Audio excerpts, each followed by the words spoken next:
Hello, I'm Isaac Hayes III, founder and CEO of Fanbase, and I'm here with a very important message.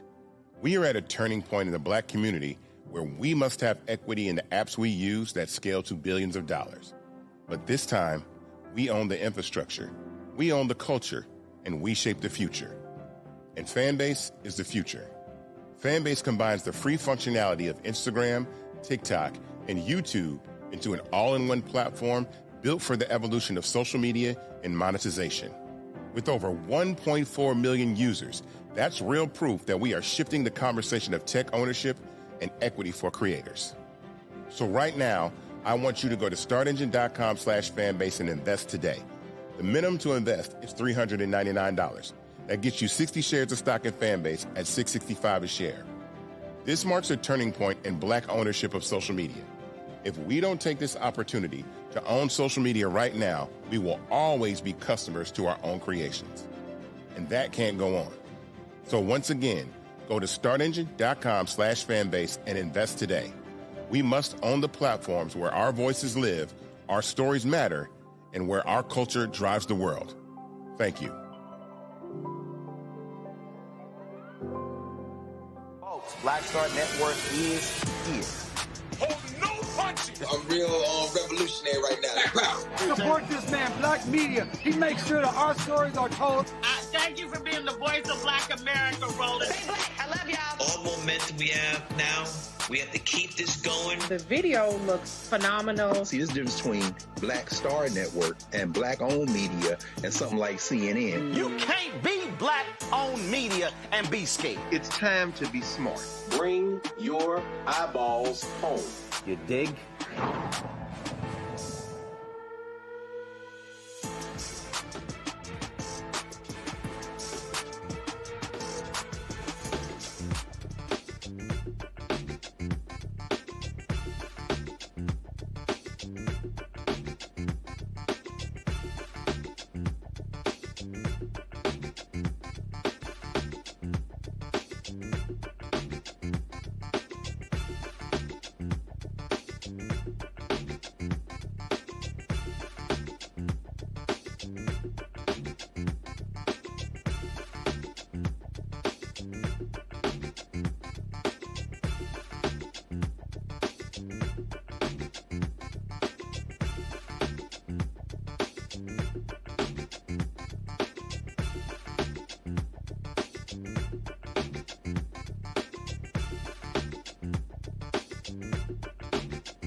Today is Monday, December 15, 2025. Coming up on Roland Martin Unfiltered, streaming live on the Black Star Network.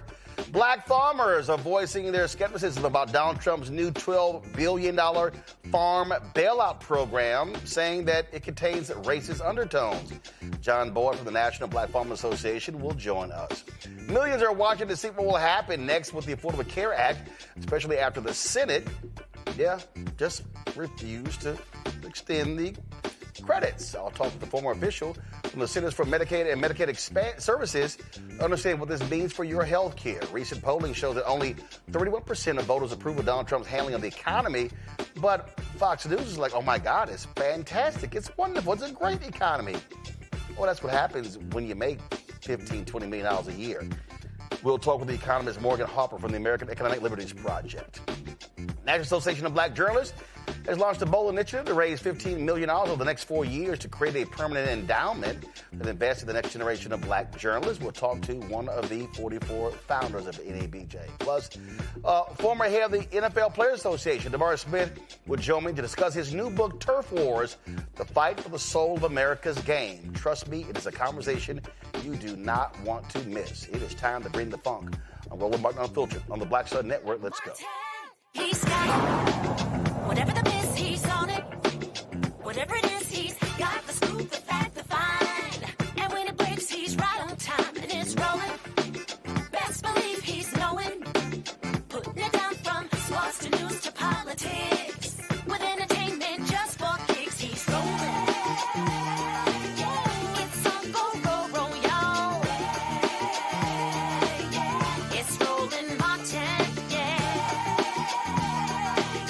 Rolling with Roland now. He's funky, he's fresh, he's real, the best, you know he's Roland Martin now.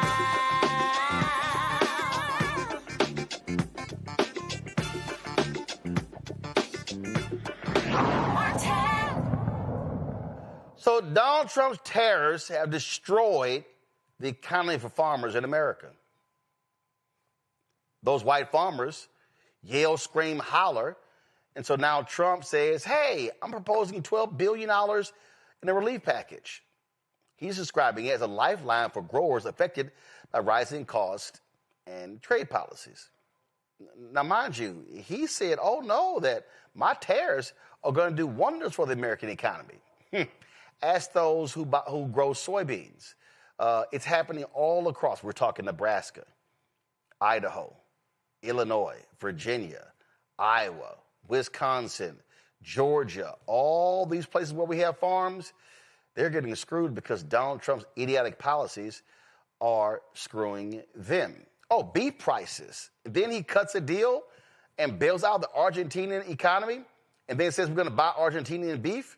Oh, yeah, all of this. This schizophrenic trade policy has caused massive harm across the country. Now, this one-time payment will be distributed through the USDA's new Farmer Bridge Assistance Program. That's what they're calling it, okay? But you got some farmers already saying, wait a minute, how this going to help us with crops for next season? Now, it also is a significant requirement to qualify for this assistance. Farmers must already be registered in the USDA system and must report their acreage. This is where black farmers have expressed concerns the system fails to adequately support them. John Boyd is president of the National Black Farmers Association. He joins us now. So John, explain to us what that means. What's the issue with the reporting of the acreage? Well, here's the issue, Roland, and the president gave out, Trump gave out $30 billion under his first term as president. He bailed out farmers, and he tried the same card that he tried right now, the tariff mess with China. Roland, do you know I was selling soybeans for $16.80 a bushel when Trump came in the first time? The price dropped all the way down to $8 a bushel, and at some point, lower $7 a bushel. Wow, cut by more than half. 50% in half, and white farmers keep saying they are voting for Trump. They voted for him 3 times because he's good on agriculture. Do you know who was president when I was selling soybeans for $18 and some change? Roland, take one guess. Obama or Biden? Barack Obama, 2012. The highest prices in U.S. history was under a black president. His name was Barack Obama. And I hope this spread across the internet like wildfire. So the president sold out white farmers. For Argentina, he gave them $40 billion. Yes, and then they turned around and started selling soybeans to China. So they took the money and they took our contract and all of that stuff, Roland. The president got played. And then white farmers, as you know, for the first time, been out here 42 years, Roland. I've never seen white farmers on every network. every network. Oh, no, they have been crying. They have been, oh, my God. And not only that, you have these white farming groups. They've been going to CBC members, man, what can y'all do? And I'm like, hold up. Go talk to the white MAGA folks y'all voted for. These folks voted for MAGA. In the town where Tyson's in Nebraska shutting down one of their plants, that county voted 72% for Trump. And Roland, they voted for Trump not one time, not two times. They voted for him 3 times. They voted for him 3 times. And when I came out for Harris, I came out for Harris swinging and campaigned for, endorsed to the whole 9 yards. White farmers were calling me and said, well, Democrats ain't never done nothing on farmers. They don't even talk about farmers. But guess what? This president is sending them into bankruptcy, farm foreclosure, farm suicides. All of those things are happening under his watch. And every press conference, this president starts out with, he says, Sleepy Joe Biden did it. Joe Biden did not impose tariffs on China. This is Donald Trump's whole bread and basket. This is his baby from A to Z, Roland, and it happened from January to now. So within a year's time, this president is putting white farmers out of business, and his vice president, J.D. Vance, is buying the land under his company called Acre Trader. Y'all look it up if you don't believe me. So they got a master plan here, and what I'm telling black farmers is, no, man, apply. They're banking on you not to apply. Go into those local offices. As a matter of fact, Roland, I'm going tomorrow. I'm going to my local office tomorrow, and I'm going to apply. They are banking on black farmers not applying. They are banking on black farmers to miss the deadline, and they're banking on us not to go in and get farm serial numbers, report. We're going to do it this time. We're going to fix their ass, because, look, that's how they leave us out, and they know that this system that's in place is geared up for white farmers. Yep. Now, there's some stuff on the internet right now, Roland. I want to clean it up. This is not slave reparations. This is not a court case that you opt out of. It's not. It's not any of those things, Roland. Yep. It's a Trump-created program, and it's called Farmer Bridge Assistance Program, where he's going to compensate white farmers for the mistake he made. Now, here's what happened. He created this trade fiasco. He created the problem with tariffs and all this stuff. And then we turned around and had to pay tariffs on all of the parts that come in. And when my combines go down road, I have to wait for parts to come from other parts of the world because we don't make them here. And then I got to pay extra money. I got to pay extra money for these parts, man. So everything that that's happening on my farm right now, and I want to make something clear because, man, I read these comments, man. You got the baddest damn show on the internet, the baddest show that speaks directly into the heart of the black community. And they asked 2 or 3 questions at the same time. Did Board vote for Trump? I did not vote for Trump. I supported and endorsed Harris. That's the first thing. Is Board really a farmer? Yes, I'm really a farmer. I'm a 4th-generation farmer. My daddy was a farmer. I come from the Board plantation. Our family farm has been in our family for over 100 years. And yes, I raise soybeans, all of these things. So I read those comments and I get so irritated out of the same ignorant question. They deserve what happened to them. I don't deserve this stuff. Donald Trump did this stuff. That's the first thing. We are dumped in this thing. And I'm saying because we're dumped into it, I want black people, black farmers in this case, to flood the offices and apply. Flood the offices and apply. And if you don't get it, me and Roland are going to help hold our USDA accountable. See, this is the thing that really irritates me.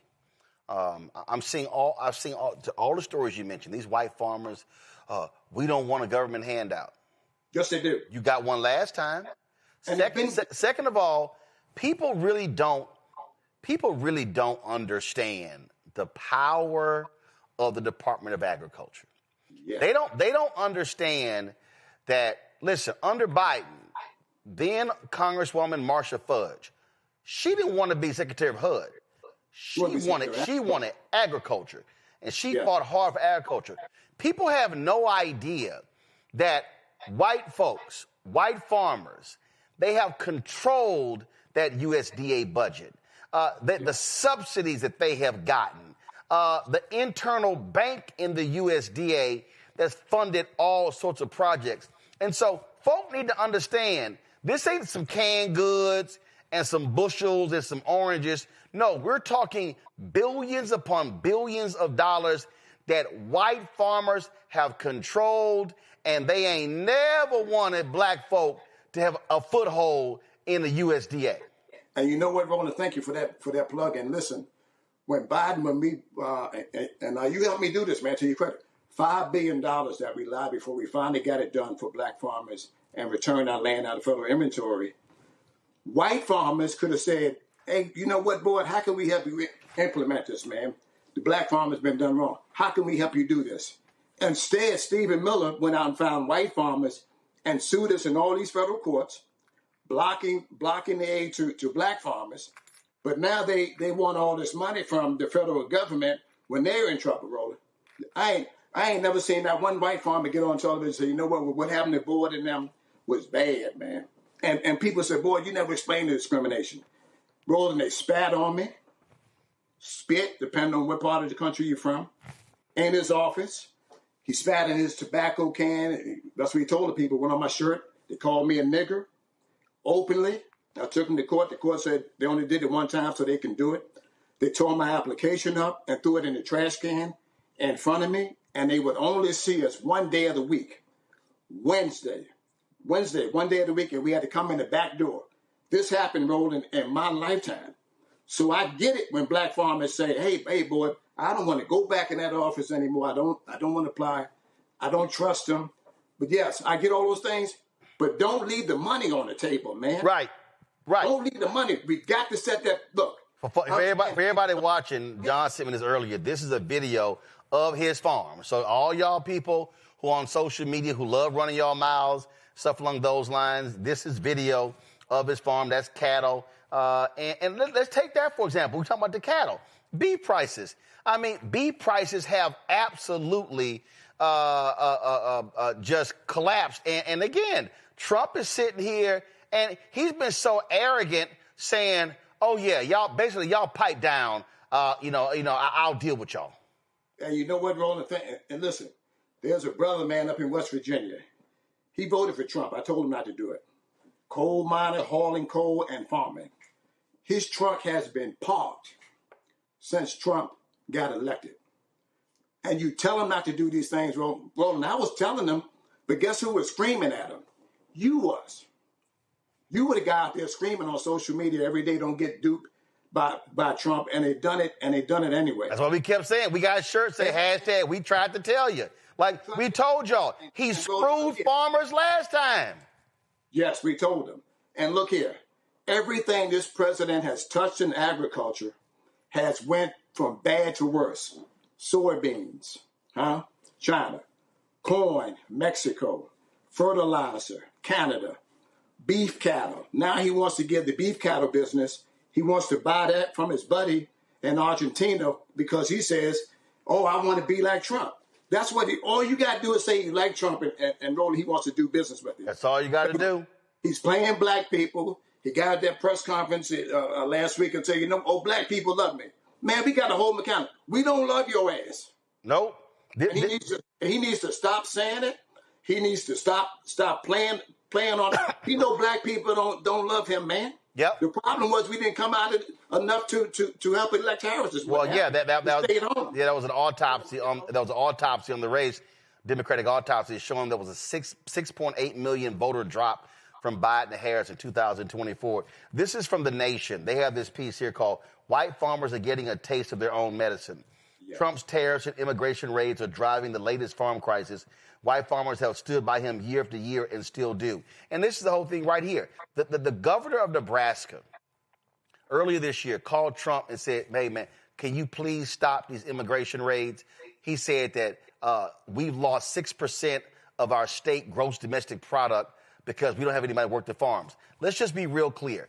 All of these white farmers who are sitting here saying, shut the border down, they have been hiring and they have been making money off of the work of illegal, of undocumented workers. That's what they've been doing. So the same people now who are complaining about how they can't find folk to work. I mean, we are hearing this, Nebraska, Mississippi, all these states. So it's like, oh, I don't want to hear anything because you may have to file for bankruptcy because you don't have any workers. You voted for this. Then it's like, well, no, I voted for this, not for that. It all came together.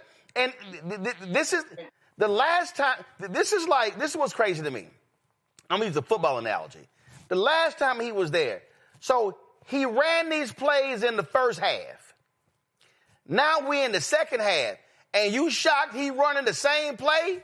The same play. And you know what, Roland, what kills me is he wants to give white farmers from South Africa. Yep. That's what I call them. I ain't giving them that fancy name from white farmers from South Africa. He wants to bring them he's bringing them to the United States, giving them a fast path to citizenship, and want to give them homesteads and land out of inventory at USDA and grazing land from the Department of Interior. And he wants to get rid of Ethiopians. He wants to get rid of Somalians. He wants to get rid of Haitians. Anybody that look like me and you, they got a deadline to leave this country, man.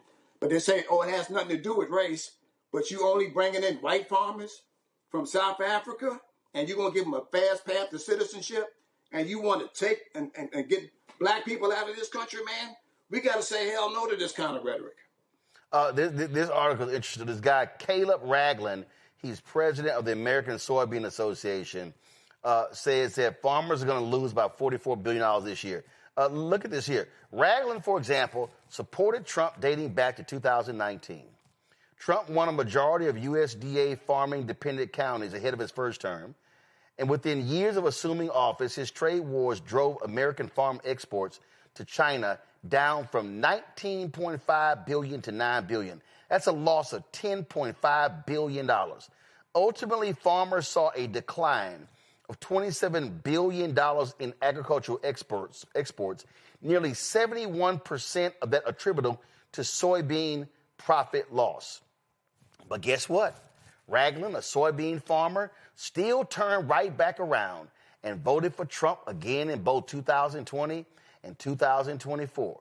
Here again, he was just one of many. Farmers increased their support.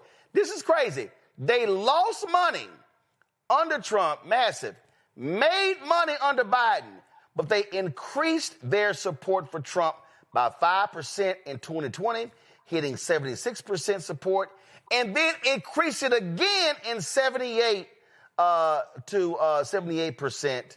And so it's like, oh, and then he got 80% of these farmers' votes. And now y'all want to go on TV weeping and moaning and gnashing of teeth. You literally voted for your own demise.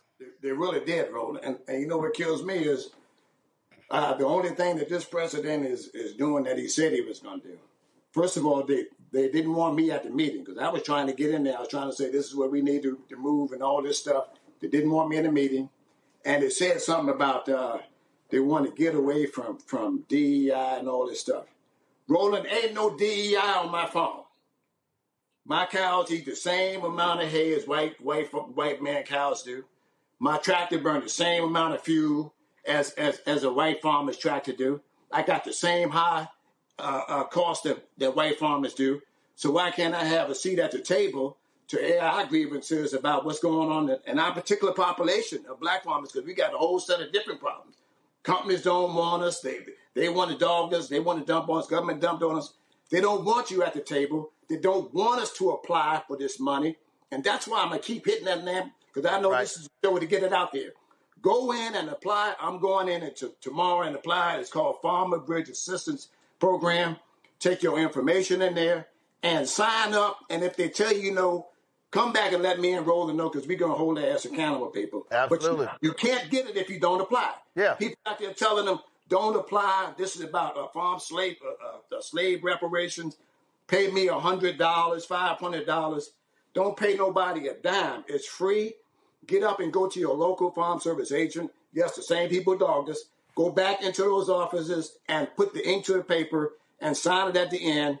And then if you don't get your money, you call us and let us know. So this is from USDA.gov. Of the $12 billion provided, up to $11 billion will be used for the Farmers Bridge Assistance Program, which provides broad relief to United States row crop farmers who produce barley, chickpeas, corn, cotton, lentils, oats, peanuts, peas, rice, sorghum, soybeans, wheat, canola, cram, flax, mustard, rapeseed, safflower, sesame, and sunflower. Yes. Then it says farmers who qualify for the FBA program can expect payments to be released by February 28th, 2026. Eligible farmers should ensure their 2025 acreage reporting is factual and accurate by 5 p.m. Eastern on December 19th. 5 p.m. Eastern on December 19th. Today is December 15th. So, folks, you got till 5 p.m. Eastern by Friday. And then the remaining $1 billion of the $12 billion in bridge payments will be reserved for commodities not covered in the FBA program, such as specialty crops and sugar, for example. And so, again, if you have any questions, folks, to submit questions, justification for USDA Farmer Bridge Aid, or to request a meeting on Farmer Bridge Aid, producers can reach out to farmers. Y'all, emails right here. Farmerbridge at USDA.gov. Farmerbridge at USDA.gov. John, final comment. And Roland, I want to go a step further. This is my official statement on this on your show. Farmers go in and apply. We're not opting out anything. This isn't slave reparations. Stop spreading that false story on the internet. There is no money to apply. People charge $100, $500. Don't do it. It's a scam. It's free. Go into the local office, apply, and for those people who putting out that bad information, shame on you. You know, God got a special place for people like you. Stop doing it. Go into the office and apply. If you don't apply, you can't get it. This is John Boyd, President and founder of the National Black Farmers Association, and this is my official statement on Roland Martin, the right outlet to get this out to Black America. All right, John, we appreciate it. Keep up the fight. We're staying right with you. Thank you, brother. Thank you very much. I want to bring in my panel real quick because, folks, what we're talking about here is, look, it's real. Dr. Ome Congo, being a senior professor at Lecture School of International Service at American University, author of Lies About Black People, How to Combat Racism out of D.C., Raven Schwam Curtis, content creator and keynote speaker out of Chicago, Teresa Lundy, principal founder, TML Communications out of Philadelphia as well. Raven, I'll start with you. Listen, he's wrecking the economy, pure and simple. This ain't even a conversation. And the thing is, these white farmers, it's just kind of like, oh, let's just keep just destroying ourselves. They keep voting for this fool, and they're like, oh my God, I can't believe this happened again. What gives? Yeah. You don't get to be woe is me and then make decisions that create the woe is me conditions. You know, pick a struggle. Can't be both and, it's either or. Roland, I think you were really poignant in your sort of original comments on this, that this is a traditional Trump tactic. He manufactures a problem. He offers a solution or a partial solution or approximation of solution on a silver platter, pretends that he's doing some grand favor for us, and then uses that for great press, right? For good headlines that he really needs in a moment where he's getting a lot of bad press because of his failures around the economy and a whole host of other issues. So I think that's important to point out here first and foremost. I also want to ground us in some historical context here. We're talking about an industry in this country specifically built on the backs of our enslaved ancestors, right? It's not an accident that the vast majority of farmers in this country are white. That is the direct result of indigenous genocide, land theft, and the enslavement of our ancestors to procure mass wealth for white people in this country with no reparations for us, still fighting for that. There are programs that are starting around that, but certainly a fight that still rages on. So I just want to ground us in that truth. And to John's point, I think it was really important that he's calling our community in, right? Get this money while the money is good. Get this money while the getting is good. I think that's an important call in. And I also want to name it's understandable that our community is deeply skeptical, of various apparatuses in this country, whether it's the medical system, whether it's USDA, there is deep historical precedent for that. There has been and continues to be deep betrayal. And I think we have to recognize, when it's important to tap in and engage with resources that are critical for the growth and sustainability of our agricultural industry and for Black farmers. It really is insane listening to these people, Omi Congo. I have seen more white farming tears on these TV shows, and I'm sitting there going, you contribute to your own demise. Like you really did it yourself. And what I've said to the Democrats is, y'all should say it. Y'all should look. Matter of fact, every time I see one of these stories, these some sorry-ass reporters, they should open up and say, before I begin the interview, did you vote for Trump? Yeah. It's real. And some will say, I've seen some of these interviews as well, and some will say, well, we all shouldn't be grouped into one area. We all shouldn't be labeled as the same. But you did this, like, as Farmer John said, not once, not twice, but 3 times for this individual who played you the first time. If these guys voted for him the first time around, I don't know what their problem was, obviously, but you can get a pass for messing up your vote. But when you do it 2-3 times, you're committed to this guy. They chose whiteness over everything else, period, bottom line. Some of them, may have gone with Biden, a little bit in 2020. But when it came down to it, they went with whiteness. And they felt like this guy was going to take care of them. And I didn't realize you started off the segment by saying that some of these guys are now going to the Congressional Black Caucus, looking for some assistance and whatnot. So hopefully that means that they won't file any lawsuits this time around once Black people start trying to get their money. But with Stephen Miller around, you never know. These guys, look, I wouldn't be surprised, Roland, if some of these guys got Trump 2028 hats. That's how deep this is. And that's why, like you said, the Democrats got to be calling them out. The reporters got to call them out as well. This is a time for accountability. And just like Trump, people who did vote for him don't want to take accountability for what they did to help get us into this mess and to get them into a mess. And for Farmer John to say that prices were better for him 10 years ago when Obama left office, that should be all of the advertisement that you need right now. But they don't want to do it because they're sticking with him because whiteness prevails. And we have seen time and time again, Roland, many people will sacrifice their own lives for whiteness to prevail, even if they are not going to benefit. It's Lyndon B. Johnson all over again about teaching the lowest white man he's better than the best quote-unquote color man. He'll let you pick his pockets. Teresa, and Democrats should be hammering these folks on this repeatedly. You're absolutely right. If this wasn't a gift to the Democratic Party, that's something that, if I'm the Democratic Party and on that communications team, I would be actually looking at facts in and around our local neighborhoods and our certain districts. I know in Pennsylvania, we have rural and urban areas. And in some of these areas, in these rural areas, we have a lot of farmland. And so there are a few farmers that want to, quote, get in the game. But with Trump's bill and what they're proposing, they won't even have a chance. And so if I'm a Democrat and we know that in some of these counties where these farmlands are happening, and then we keep, saying diversity and inclusion and unity is our top priorities, then we need to really have a clear understanding of what that looks like and break it down so people understand why this matters. I think your guest was spot on when he said, listen, the scams and the gimmicks are A1 and really determining about this application. Like, the application process is free. Information is free. It's just the way it's disseminated, is for those who know and those who don't. But again, I think this is a real opportunity for the Democratic Party to really bring some of these national issues right at home, as we all just suffered some food insecurity in our own neighborhoods and communities. All right, folks, going to a quick break. We come back, more about what's happening with this economy. And, of course, Affordable Care Act is tied right into that. You're watching Roland Martin Unfiltered on the Black Star Network.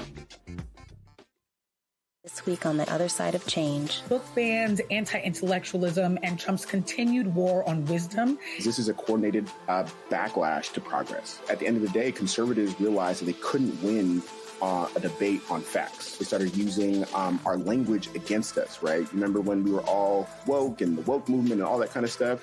Now everything is anti-woke, right? When we were talking about including diversity, equity, inclusion, and higher education, now it's anti-DEI. All this are efforts to suppress the truth because truth empowers people. You're watching The Other Side of Change only on the Black Star Network. Hey, what's up, everybody? It's Godfrey, the funniest dude on the planet. And you're watching Roland Martin Unfiltered. Well, in a few days, Congress is leaving D.C. for the holidays, and guess what? The enhanced tax credit that helped millions of families afford health insurance are going to expire. The Senate was unable to agree on a path forward, so House Republicans introduced their own plan that would allow Affordable Care Act subsidies to lapse at the end of the year. If Congress does nothing, premiums for individuals purchasing insurance on the exchanges could increase dramatically, with some prices rising by more than $1,000 a year. Chiquita Brooks LaSure, the former administrator of the Centers for Medicare and Medicaid Services, is here to discuss the implications. Glad to have you on the show. So walk us through this. They leave town, nothing gets done. What happens? Well, today is really a sad day for me and millions of people who depend on these tax credits to be able to afford coverage. Today is the deadline for people who depend on Affordable Care Act coverage to enroll for their coverage starting on January 1st. And just as you said, for many, many people, this means they had to make a choice whether to pay thousands of dollars more for some people to enroll in coverage. Some people, I've been talking to people over the last couple of weeks, some people made a decision to enroll in a plan that wasn't going to cover all of their costs just because they felt like that's what they could afford. And that's the decision that many, many Americans, hardworking Americans, self-employed Americans, small business owners, Americans have had to make over this last couple of weeks. I mean, here's what's so stupid here. I mean, this is a piece right here at kff.org. More than 3 in 4 ACA marketplace enrollees live in states won by Trump in 2024. Mm-hmm. And you're like, and I've been saying this all year, and it is not because I want people to endure pain. It's not because I want people to go through this, but I said the only way some people are going to learn a lesson is if they experience significant pain. Because I think for a lot of these people, when they voted, oh yeah, it's those people. It's those people. Oh yeah, that's right. That anti-DI stuff. Oh yeah, that's the blacks. That's them. Oh yeah, the wall. Oh yeah, go after these Latinos, these little immigrants. Oh no, we're good. And now they're realizing, oh damn, we hate Obamacare, but it's the same as the Affordable Care Act. Oh, we're in West Virginia. We are red as hell. We voted for all these Republicans, but we're the sickest, brokest, one of the most illiterate states in the union, and we greatly depend upon federal money, and now we're screwed. South Carolina, Mississippi, Alabama, Florida, Texas. We can go on and on and on, Arkansas. All these places, and you're like, we told you. But yes. they got their big, beautiful bill.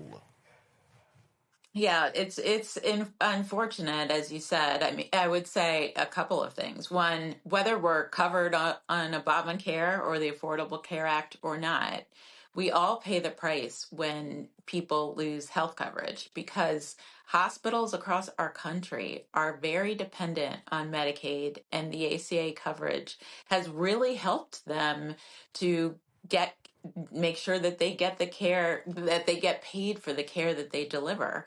And what we have already started to see as a result of the bill that was passed earlier this year by Congress is that there are places across this country, often in rural areas, where hospitals are already starting to make changes, where hospitals are closing, where hospitals are saying, oh, we can't keep open our labor and delivery units. And so, again, I think that one of the reasons why what you said is true, that in a lot of the red states, we, during the Biden administration, actually saw the significant increases in enrollment. And it was for two reasons. One, because many of those states haven't expanded Medicaid, and so they were even more dependent on ACA or Obamacare subsidies than some of the other states. And that's why we are going to see a lot of people in these areas who are seeing their coverage become much more expensive. Yeah, right here. is from KFF.org. Since the enhanced premium tax credits were introduced, the number of people who receive health coverage through the ACA marketplaces has more than doubled. And more than half, 55%, of the national growth comes from Texas, red, Florida, red, Georgia, red, North Carolina, red. In 6 states, Texas, Trump won, Louisiana, Trump won, Mississippi, Trump won, Tennessee, Trump won, Georgia, Trump won, West Virginia, Trump won. Enrollment has more than tripled in 5 years. In Florida, West Virginia, and Alabama, 98% of people enrolled in marketplace coverage receive federal financial premium assistance, and 99% do in Mississippi. Oh, but they can't be. We don't want that pesky government stuff. We want to pull ourselves up by our own bootstraps. But the government is actually paying for your boots. And it pays for everyone's boots. Every coverage in our country is subsidized in some way, shape, or form by the federal government. If you get coverage through your employer gets a tax cut and tax break as a result, and so do you. If you're covered by TRICARE, if you're covered by Medicare. So why should we treat the ACA any different? It's important that coverage be subsidized in part so that people can get the care that they need. Again, it helps all of us, not just those of us who are dependent on the program, because we all benefit from having providers, doctors, nurses, hospitals across this country be able to see people when they get sick and make sure they get paid for it. Well, I think come January 4th, 5th, it's going to be a lot of howling coming from a lot of places. And you have some nervous Republicans, especially those 35 Republicans who are from purple districts. They're really going to be running themselves scared. So we'll see. We appreciate it. Thanks a lot. Thank you. All right, folks. Maria Bartiromo swears the economy is fantastic. I think she's high as hell. We'll talk about that next. The state of the economy, right here on Roland Martin Unfiltered on the Black Star Network. Don't forget to support the work that we do. Join our Bring the Funk fan club. Your dollars make it possible for us to do the kind of work that we do. If you want to contribute to our fan club, please, you want to do so via Cash App. Use the Stripe QR code. That's also for credit cards at the bottom left-hand corner. PayPal is R Martin Unfiltered. Venmo's RM Unfiltered. Zelle, Roland at RolandSMartin.com. Roland at RolandMartinUnfiltered.com. Checks and money order. Make it payable to Roland Martin Unfiltered. P.O. Box 57196, Washington, D.C. 20037-0196. Back in a moment. Next on the Black Table with me, Greg Carr. America is being reshaped in real time by a group of 6 people, unelected and without any checks and balances. By the end of the current Supreme Court session, education, the workplace, who gets to elect our leaders, and so much more could radically change. This week, we reconvene our legal roundtable and look at what the new America may look like and how we should respond. That's next on the Black Table, right here on the Black Star Network. This week on the other side of change. Book bans, anti-intellectualism, and Trump's continued war on wisdom. This is a coordinated backlash to progress. At the end of the day, conservatives realized that they couldn't win a debate on facts. They started using our language against us, right? Remember when we were all woke and the woke movement and all that kind of stuff? Now everything is anti-woke, right? When we were talking about including diversity, equity, inclusion, higher education, now it's anti-DEI. All this are efforts to suppress the truth because truth empowers people. You're watching The Other Side of Change only on the Black Star Network. If in this country right now, you have people get up in the morning and the only thing they can think about is how many people they can hurt, and they got the power, that's the time for mourning. For better or worse, what makes America special, it's that legal system that's supposed to protect minorities from the tyranny of the majority. We are at a point of a moral emergency. We must raise a voice of outrage. We must raise a voice of compassion. And we must raise a voice of unity. We are not in a crisis of party versus party. We are in a crisis of civilization, a human rights crisis, and a crisis of democracy itself. And guess what? You've been chosen to make sure that those that would destroy, those that would hate, don't have the final say, and they don't ultimately win. Michael McMillan, President and CEO of the Urban League of Metropolitan St. Louis, and you are watching Roland Martin Unfiltered.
I can't remember, was it a movie or was it a comedy special? And the person was making this comment about some crazy stuff that somebody said, and they said, that must be some good shit you're on. Well, they must have some seriously great weed over at Fox Business. Because Maria Bartiromo, you know, long ago, she's at CNBC. She was one half of the Money Honeys. Don't ask me why. I've seen her in person. So anyway, she literally said this on Fox News. Because you got to remember, she is a massive, I mean, her supply of chapstick to kiss Trump's ass costs her a lot of money per month, okay? Listen to this. People are frustrated with housing and the price of homes. People are frustrated with certain food items. But there are a number of things that President Trump has already been incredibly successful doing. So when he says this affordability issue is a hoax, he's right. He's basically talking about how the Democrats have taken this word affordability and used it as their calling card for the 2026 elections. They think that these Democrat wins that we just saw in Miami, in New York City, in other places like New Jersey, we shouldn't be surprised that the Democrats won those races. These are all blue states and cities, so it's no surprise there. What is a surprise is that after all of these years, the Republicans keep getting rolled over by the Democrats' messaging. I got to tell you, I don't think that people really feel as bad as the Democrats are talking about. The economy is doing well. There's $18 trillion of new investment that have come into this country.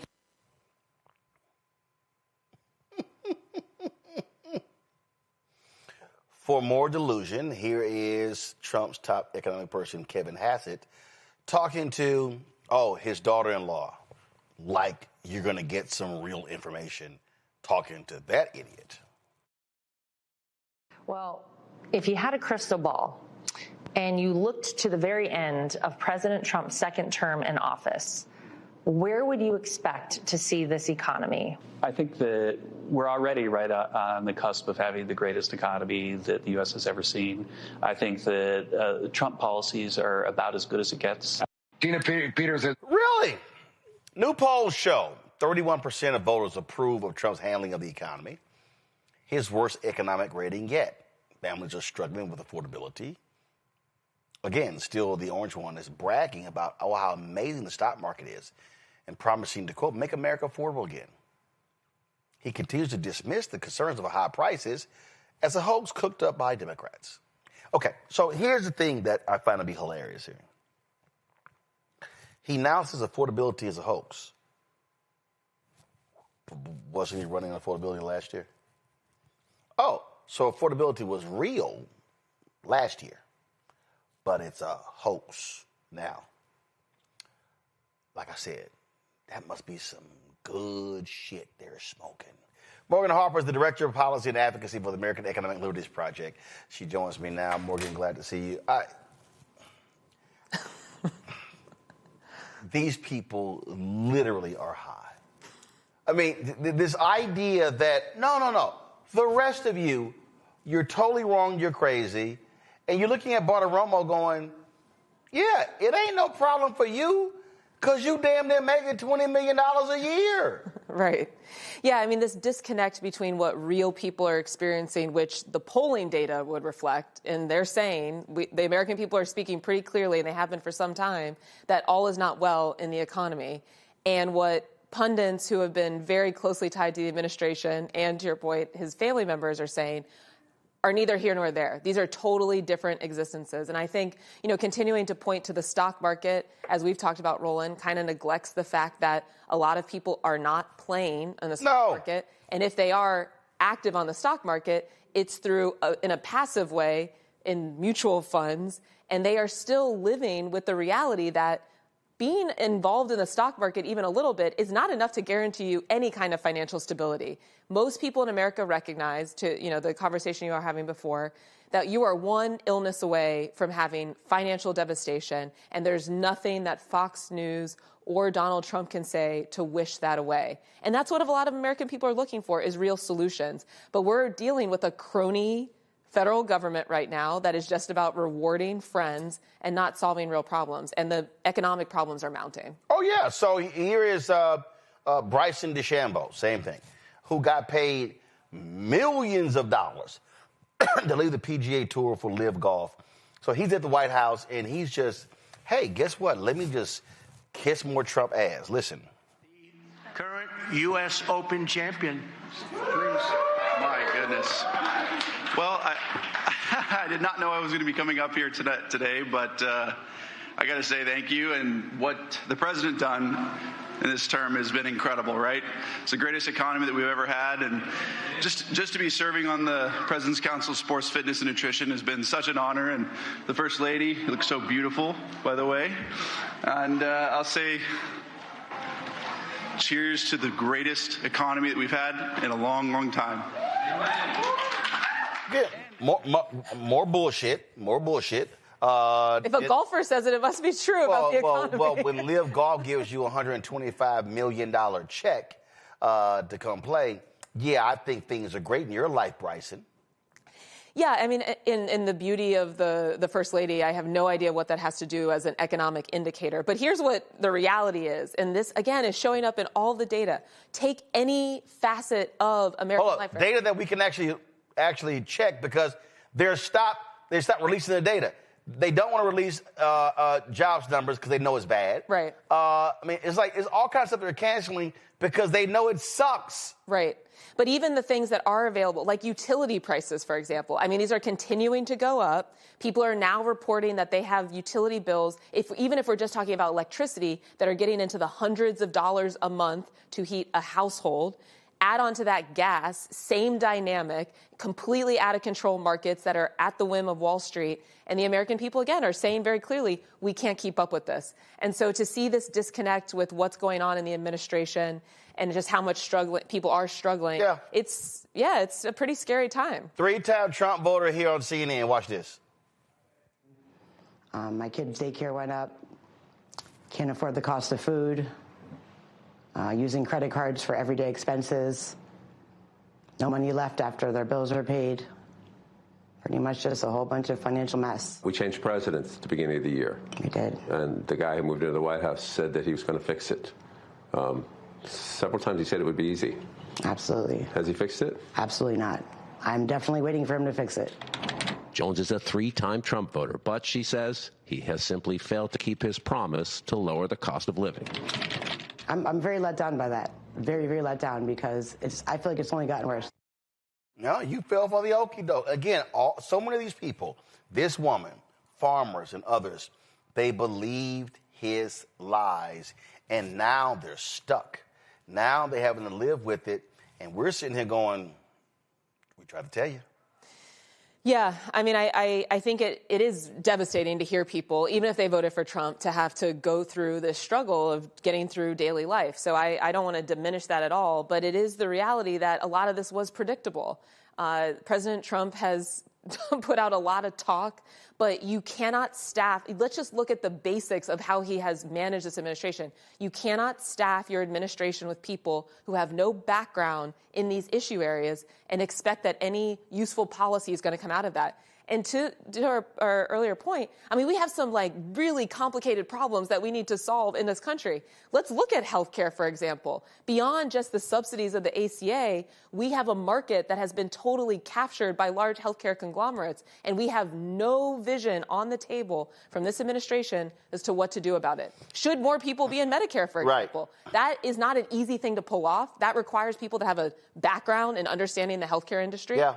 To be able to then implement a better solution. Then again, when you also have the richest cabinet in history, they don't really give a damn. I do have to ask you this, because this is the one that drives me crazy before we go to our panel with questions for you. So she said here, oh, my God, it's amazing. So she threw out, we got $19 trillion in new investment. I saw some talking head on some clip on CNN. I saw it on social media going, $22 trillion in new investment. Okay, here's why that's insane. Go to my iPad here. The United States, I just want y'all to understand, when we're talking GDP, okay, we're talking GDP, give me, okay, look right here. These are the top, let me squeeze it in here. These are the top 15 countries by GDP. The United States is a $30 trillion economy. China is a $19 trillion economy. Those two are the only ones that with those digits. Germany, 5. Japan, 4. India, 4. United Kingdom, 3. France. Trump touts the trillions that Saudi Arabia is going to be investing. Y'all, the GDP of Saudi Arabia is only $1.27 trillion. They're lying, Morgan. There's not $18 trillion in new investment. $18 trillion in new investment would qualify as the third largest economy in the world. That's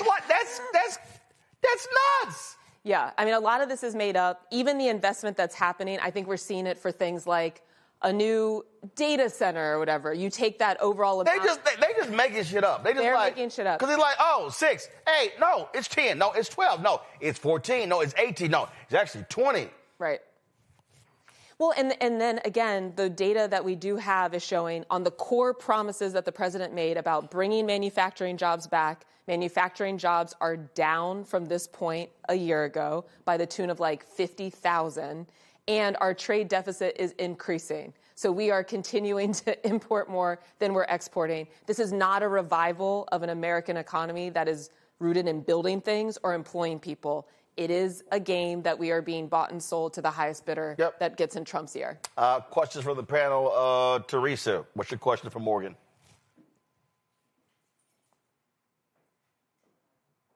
Hey, Morgan. Hi. Thank you so much for that high-level overview. You know, as we just kind of went back and saw that clip of the reality versus the economic polls, how do people learn to actually trust what they're seeing and also face the reality of what they're dealing with, especially in Trump's economy?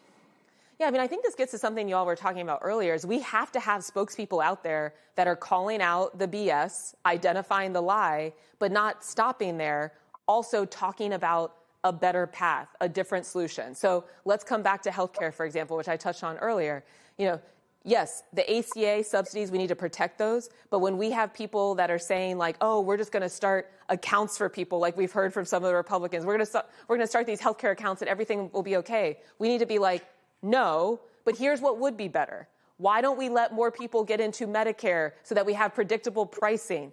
That's a substantive idea. Why are we not banning prior authorization that then slows down the delivery of health care? These are all concrete solutions that would allow people who do have an interest in government looking out for people, lowering costs, having something that people can really understand as a better alternative rather than getting lost in all of the misinformation and lies that are coming out of the White House.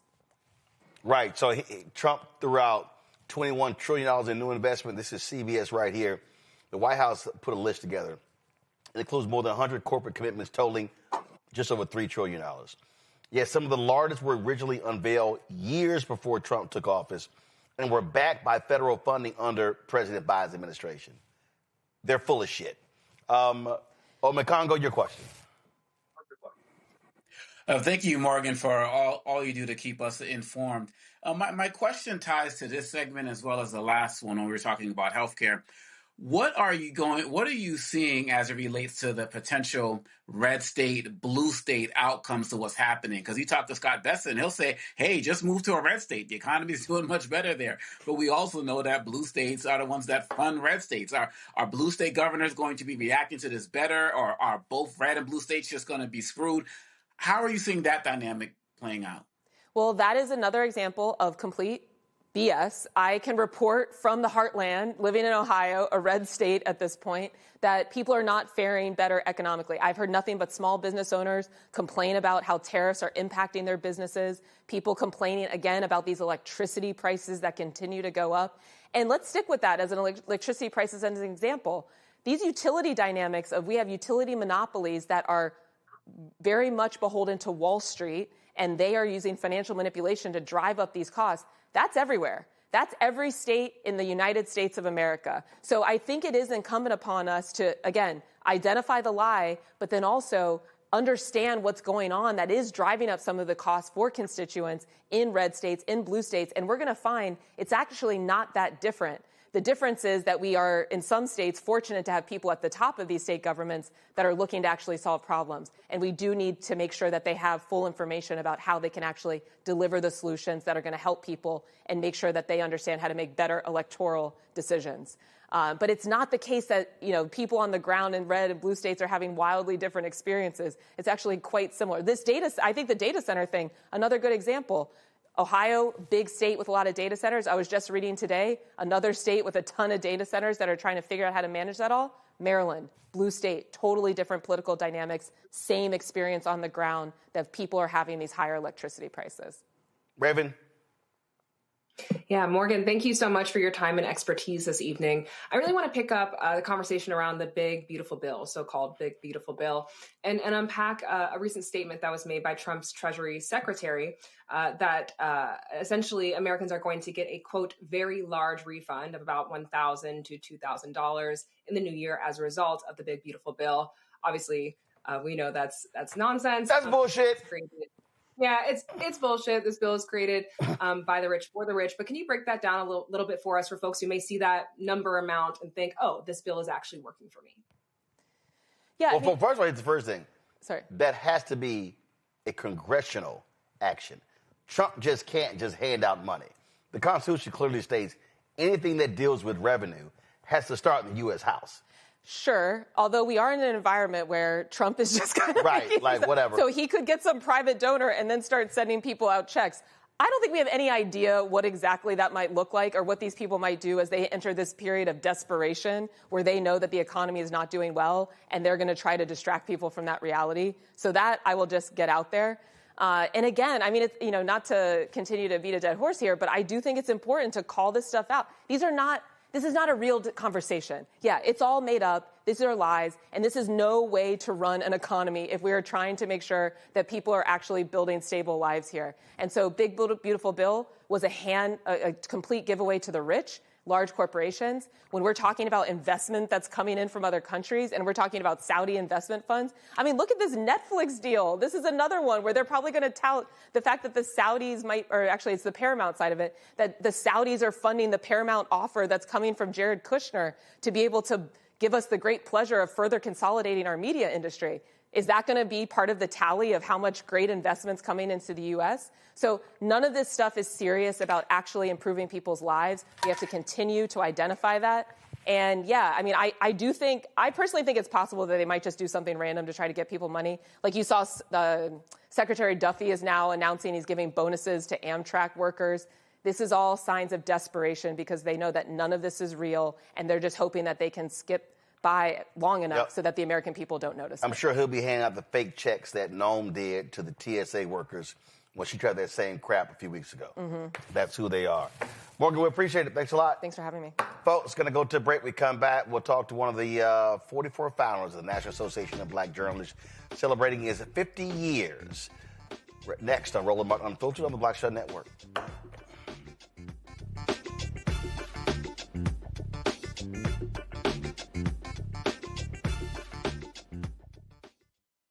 They said the quiet part out loud. Black votes are a threat, so they erased them. After the Supreme Court gutted the Voting Rights Act in 2013, Republican legislatures moved fast. New voter ID laws, polling place shutdowns, purges of black voters from the rolls. Trump's Justice Department didn't stop it. They joined in. In 2018, his DOJ backed Ohio's voter purge system, a scheme that disproportionately erased black voters. Their goal, erase black votes and political power. Yeah, that happened. These are the kinds of stories that we cover every day on Roland Martin Unfiltered. Subscribe on YouTube and download the Black Star Network app. Support fact-based independent journalism that centers African Americans and the issues that matter to our community.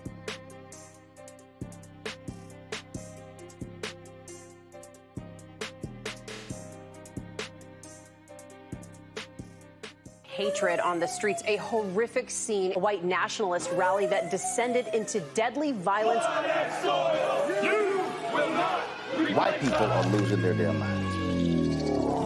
As an angry pro-Trump mob storms the U.S. Capitol, we're about to see the rise of what I call white minority resistance. We have seen white folks in this country who simply cannot tolerate black folks voting. I think what we're seeing is the inevitable result of violent denial. This is part of American history. Every time that people of color have made progress, whether real or symbolic, there has been what Carol Anderson at Emory University calls white rage as a backlash. This is the rise of the Proud Boys and the Boogaloo Boys. America, there's going to be more of this. Here's all the Proud Boys, guys. This country is getting increasingly racist in its behaviors and its attitudes because of the fear of white people. The fear that they're taking our jobs, they're taking our resources, they're taking our women. This is white fear.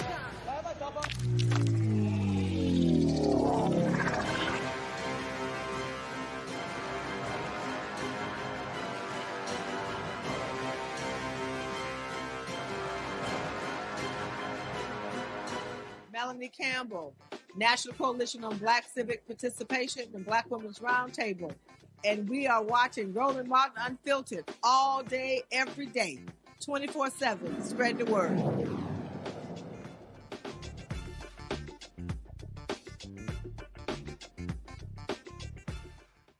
Years ago on Friday, December 12th, 44 black journalists met in a Washington, D.C. hotel that led to the founding of the National Association of Black Journalists. One of those folks joins us right now, Sandra Long Weaver. Glad to have you here on the show. Sandra, where were you working at the time? Hello, Roland. Thank you for having me. I was a reporter for the Wilmington, Delaware News Journal. It was my first job out of college. How did you find out about this meeting? I found out through I had joined. Even Wilmington, Delaware is about 30 miles away from Philadelphia, and I had joined the Philadelphia Association of Black Journalists. I would drive up once a month to Philadelphia to meet other black journalists because there were no other black journalists in my newsroom. It was pretty much me. There was a black sports reporter, but he worked at night, so I never saw him. So Philadelphia had a journalism chapter before there was a National Association of Black Journalists. Yes. Okay. Yes, absolutely. And and that's what happened across the country. There were a number of cities that had journalism chapters. And then once the National was founded, they folded into the National as well. But Philadelphia was there first. In the Philadelphia area, we like to think of ourselves as the founding chapter of the national organization. So the list that we're seeing right here, that literally is, guys, if you go back to that, please, and just freeze it for me. That actually was a sheet that was passed around where folk actually signed.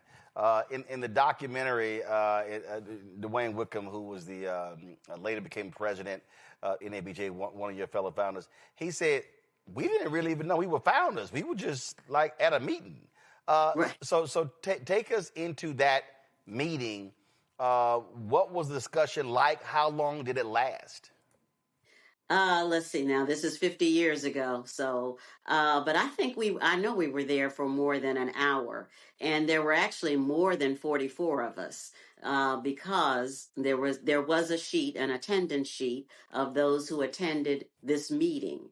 And we had gotten, some of us were able to get our news organizations to send us to DC to cover a Black gathering of legislators. And so, but we were pulling together as Black journalists to talk about why can't we have a national organization as well. So that's why we gathered. And I remember I sat on the floor. It was in a hotel room. It was crowded. And as the yellow sheet came around, some of us signed, some of us did not. There were people who were concerned. I have a family. I can't sign this. I may lose my job. So that was a concern that you had to think about. I was 23, very young, and I said, well, I'm going to sign it. I'm here. I want to be a part of this movement. I want to know other Black journalists and, having the same issues that I'm having, navigating your newsroom, getting stories on the front page, getting those good assignments in your newsroom. How did we do all of that? How could we make that work for us? And was there a backlash? If there was a backlash, I did not feel it.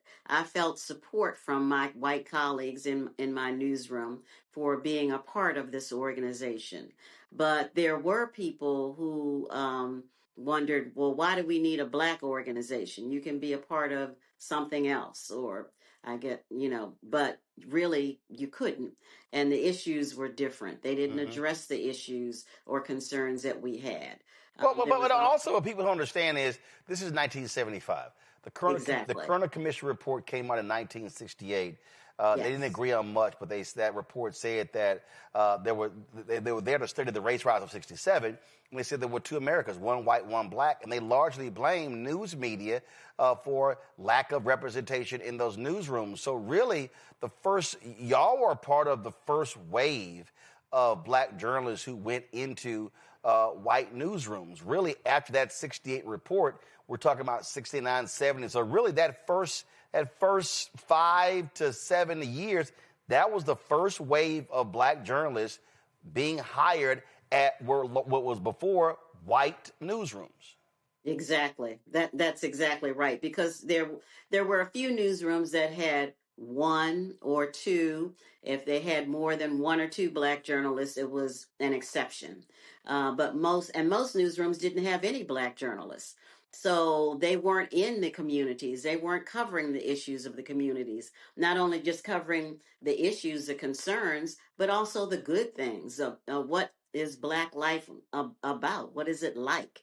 There was no cultural coverage of what was going on. So we were in that first wave and often had to fight to get the stories that we felt were important to the Black community on the front page or even into the newspaper. Because they didn't always, white editors, mostly white male editors, did not see the importance of the stories that we also felt were important. And there certainly were not Black editors who were in the news meetings to advocate for your story. So you really had to learn how to navigate the newsroom and push for the stories that you felt were important to get them recognized. You obviously, over the last 50 years, saw an increase in influx, more next generation, wave after wave after wave. but then you still had a lot of media outlets that still had one or two, very few executives in charge. Now we're seeing even more contraction where we're seeing jobs lost, and we're seeing in many of these places where it's black journalists who are on the cutting board, the ones who are getting laid off. And so it's sort of like back to the future, if you will. And in a lot of ways, Roland, it is. That's one of the things that NABJ had done and continues to do a good job of really pushing for black journalists to be hired, but not just hired and coming in the door and doing the entry level jobs, but being hired into positions where you're directing coverage, where you're throughout the newsroom. When I was hired, there were no black copy editors. There were no black entertainment writers. There was no black city editor. All of those positions now, you can, in looking across the country, you can often find black journalists who are in those positions. But to your point, especially in newsrooms, when newspapers started to contract, and not just newspapers, but also television stations, it was the last hired, first fired. And because we weren't there from the beginning, often we are the first ones who are fired. So again, then you're still recycling, still trying to hire more people, especially black journalists, to come into the business. Question for my panelists. I'll start with you first, Raven. Well, thank you so much for sharing these insights and your experience with us. I'm so curious to hear in this moment where we're seeing tremendous white backlash and sort of this reversal of so many of the gains that you've made, what path you see forward for black journalists today. How do we continue to fight the good fight?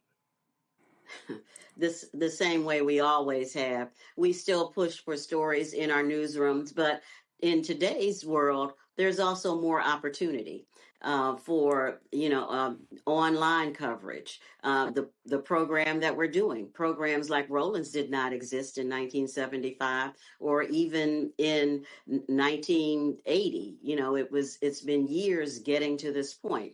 So it's pushing for the stories, creating alliances in your newsroom, making sure that you don't give up. You still have to, it's the resilience. We talk about being resilient, and that's why we're still here 50 years later. And we do excellent work. So our work needs to be recognized across the board. You have to continue to tell the stories of what's going on in the black community, what's important to us. We used to say, once you get your foot in the door, then you have to bring somebody else also behind you. You advocate for someone else that you know in the business who should be in your newsroom, who can make that difference in the coverage that that should be going on. Omekongo? Thank you so much for the legacy that you have set for so many of us.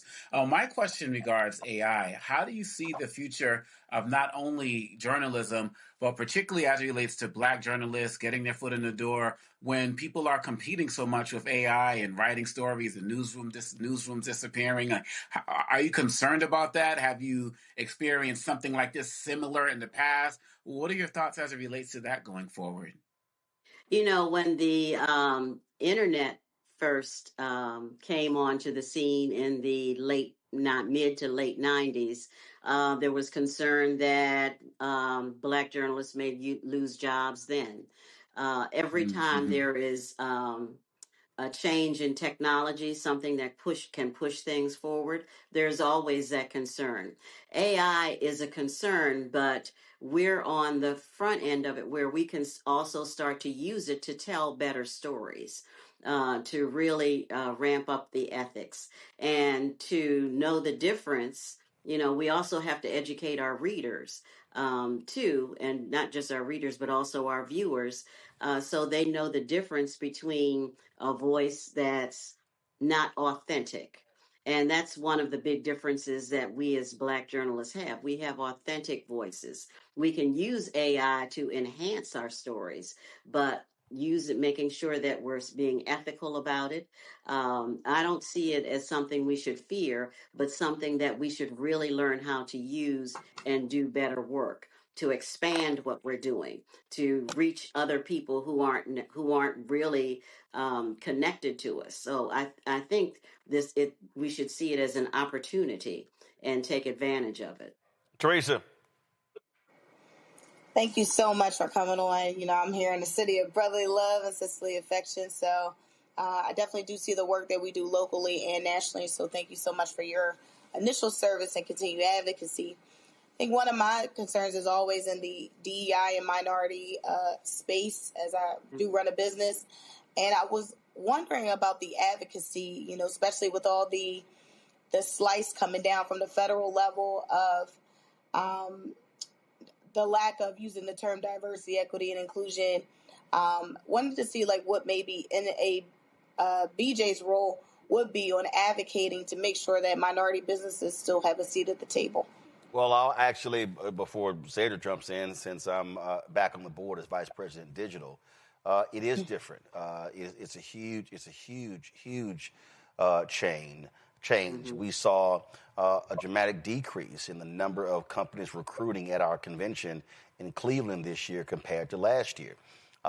We are preparing ourselves, I dare say fortifying ourselves for the next 3 years because the companies that frankly didn't really want to do this work, Trump has given them reason not to do it. So one of the things that we are also looking at when we talk about advocacy is still challenging these companies to say, if you are committed, then are you really committed? I think the key is what we can't do, and Sandra, and I guess for me, I guess I'm sort of in a different position than some of our younger members in that, you know, we had our founders in 75. I joined NABJ in 1989, so we were 14 years old. And so many of those founders I met, I knew, I talked to, I sat at their feet, I listened to them. So the spirit of a Chuck Stone, first president, a Les Payne, a Vernon Jarrett, I could go on and on and on. So, I mean, so I carry that with me. And so when the challenging of going into those meetings, going to those advocacy meetings, it's a little different than folks who didn't know those folks, who didn't listen to those war stories, who didn't, frankly, and many of them, like especially Vernon, actually, not mandated. Well, I will say mandated. Wanted to hear that I was committed to following in their footsteps. So what we have to do is we have to, I believe, let next generation know, frankly, you can't punk out. You can't get weak. You can't accept less. There's a level of, I dare say, militancy that is still needed among leadership to challenge these media companies. Roland, I'm in absolute agreement with you on that point. And you do, when you say you can't punk out, and that's what I talk about, the resilience.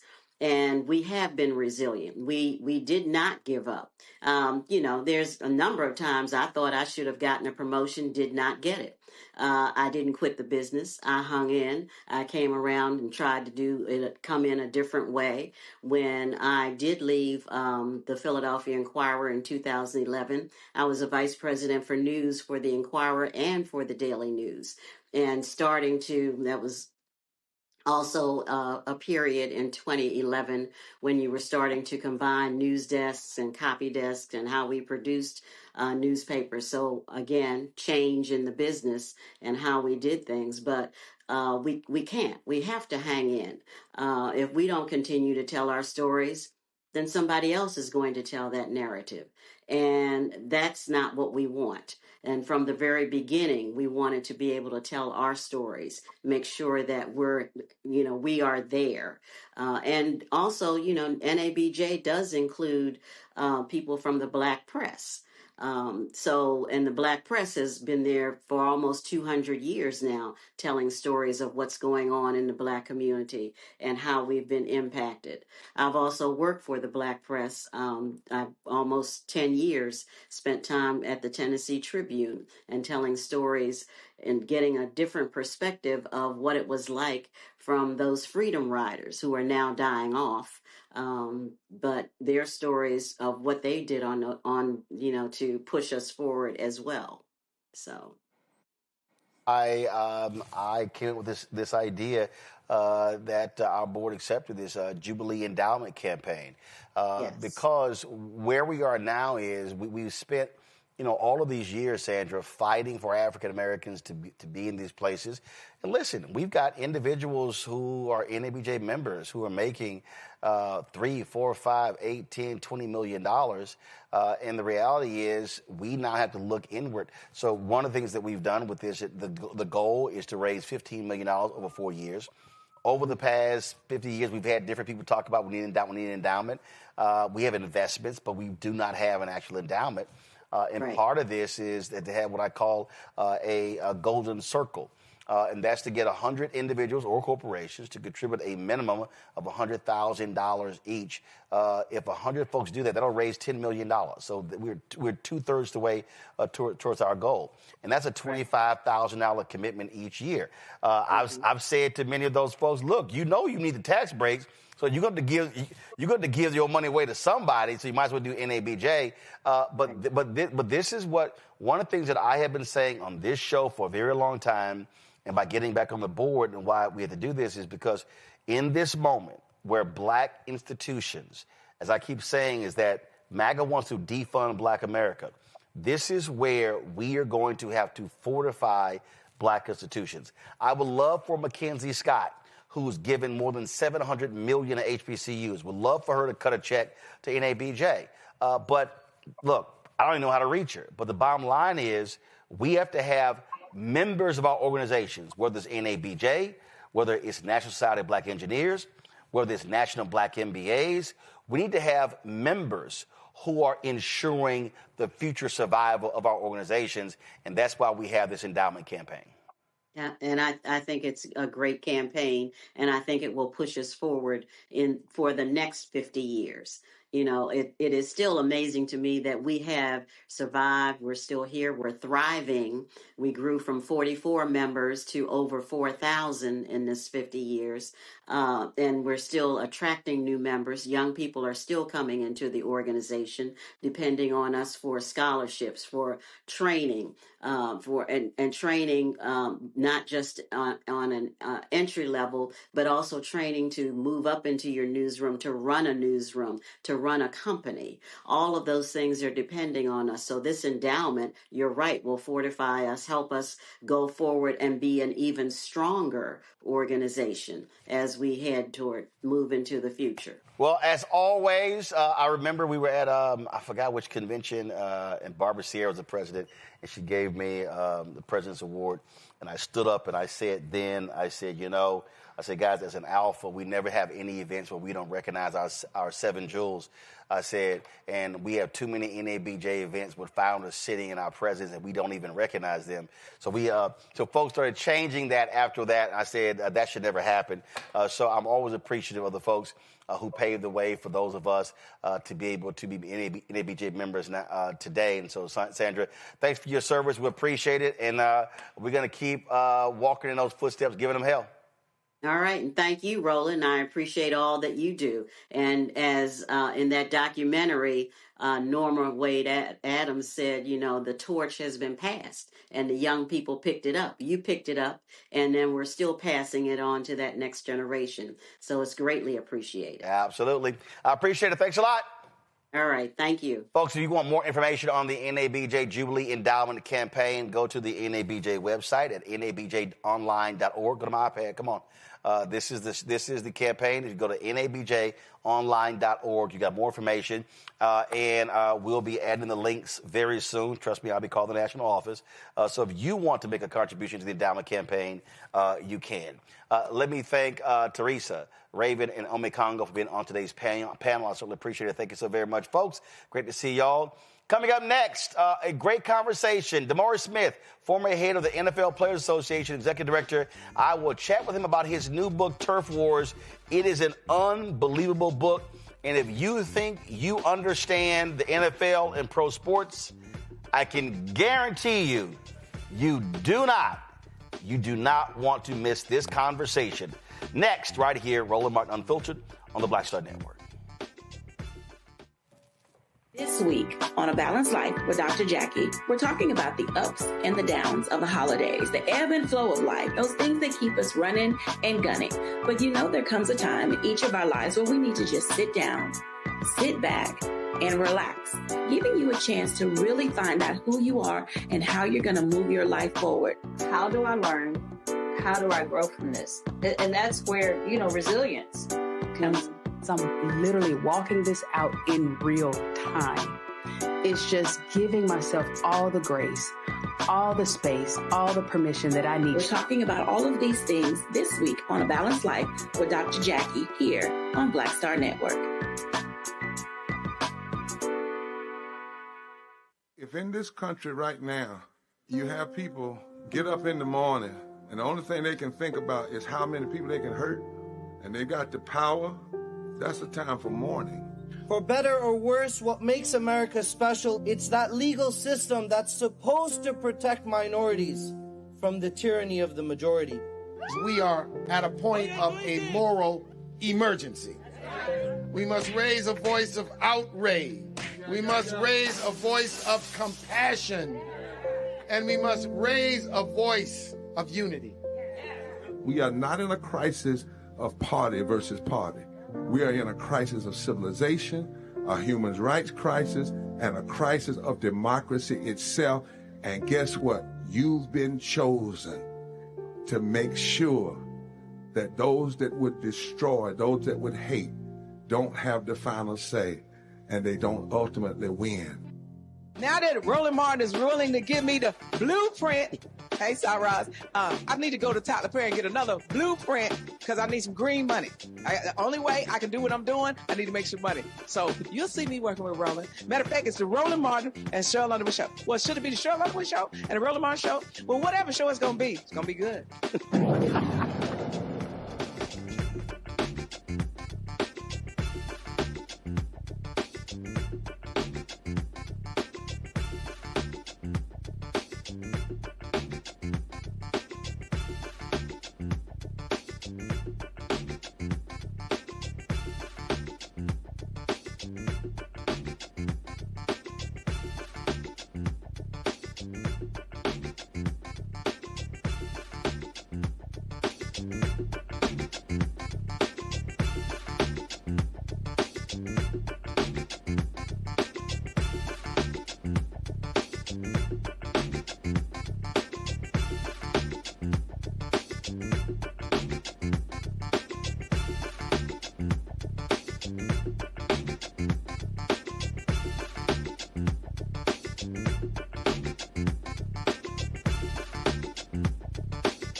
All right, folks, I've been reading sports books since I was a kid. Y'all know when I was brought up in Houston, I would do 300 books a summer. We went to the library, and my mom made us check out the maximum number of books every week, not the minimum number of books. And so I really got into a lot of sports books. Then, of course, as I got older, and then I said I'm going to leave the children's section, and I went to the other side of the Pleasantville library, where I said that was the adult books, and then began to read books. And so many of those books were about sports characters, Lou Gehrig and Jackie Robinson, Willie Mays, and others. But that's one facet of sports. The other facet is the business of the business. And too many of us, as fans, we are fixated on the fandom of sports, not understanding the real life and death implications involved in sports. Well, in a new book called Turf Wars, The Fight for the Soul of America's Game. It is written by DeMaurice Smith. He is the former executive director of the NFL Players Association. It is an absolutely riveting book that really takes you inside. And when I say inside, I'm talking inside, not only of the NFL and the commissioner and the owners, but also the players and their psyche. And DeMaurice Jones is right now, man. Glad to see you. Very much. As you can see, look, I read books. That's the way I want to see it. I read books. Same thing. So I don't particularly like, sometimes I'll take the cover off, but this is what happens when you travel. So I'll be taping mine up. I love it. So let's get right into it. You spent 14 years as head of the NFL Players Association, following the legend, Gene Upshaw. And he was a player. Mm-hmm. That right there was an issue. Yep. And it is an issue because, well, people have to understand this union, it's the NFL Players Association. It's theirs. But their job is to play football. Correct. Their job is not to know the ins and outs of labor agreements, legal precedent, things along those lines. Yeah. So you walking in, that had to be coming from corporate law, coming from federal prosecution. That had to be a culture shock learning curve to understand that also they're my bosses. 100%. Look, first of all, you mentioned the GOAT, and that was Gene. And Gene ran the union for decades, played as a player for decades. The most precious thing that I ever had in the union building was the only helmet that Gene Upshaw wore. And I kept that in the building for one reason. It is covered in duct tape. It's got chip paint. But Gene really represented that hard nose. We're going to play football in a tough way. We're also going to run this union in a tough way.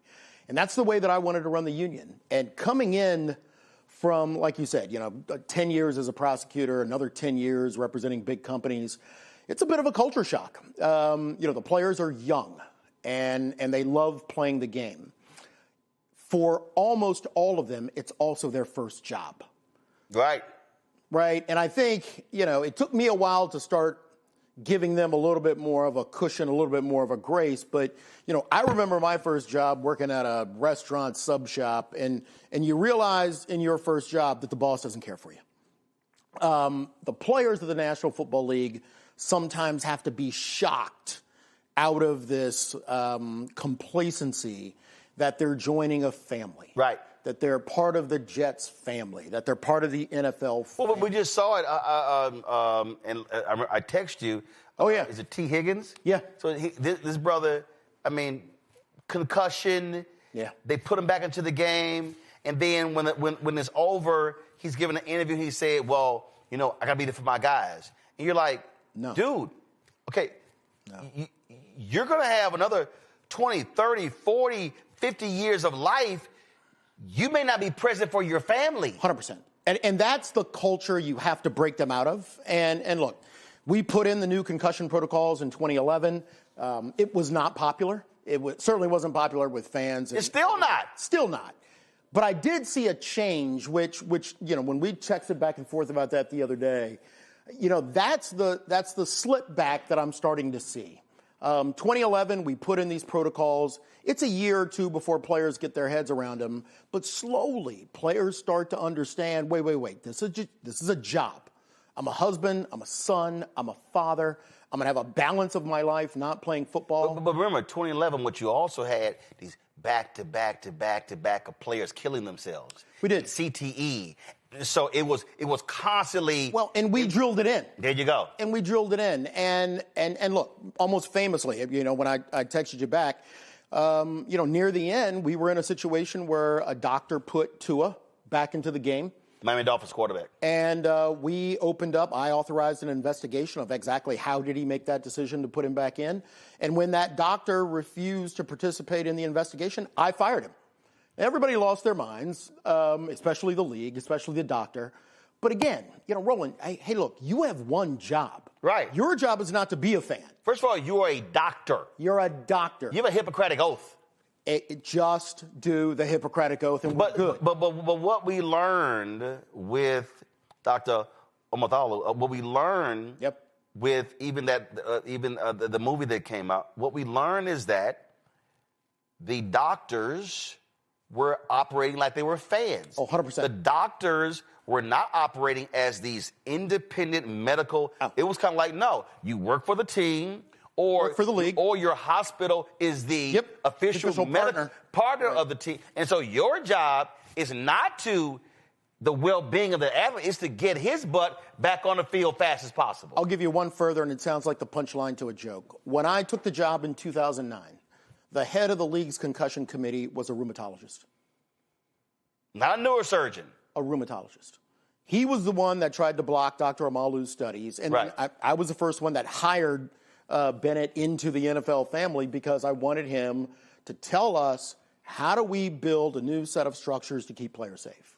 And he and along with another great group of doctors were the ones that came up with the new concussion protocols. But, Roland, that's the job. The job is to not be a fan. I'm not there to make the players happy.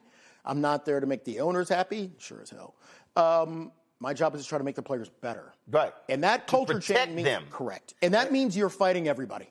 You're fighting the coaches, you're fighting the agents, sometimes you're fighting the players. Coaches, agents, players, owners, media, the league, media, the public.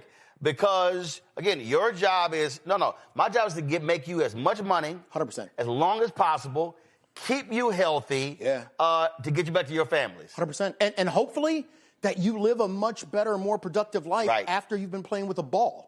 Right? The previous generation. Right. I mean, our guys are going to leave football, at the ripe old age of 26, 27. The average career is 3.3 years. 3.3 years is one pillar, 100% injury rate is the other.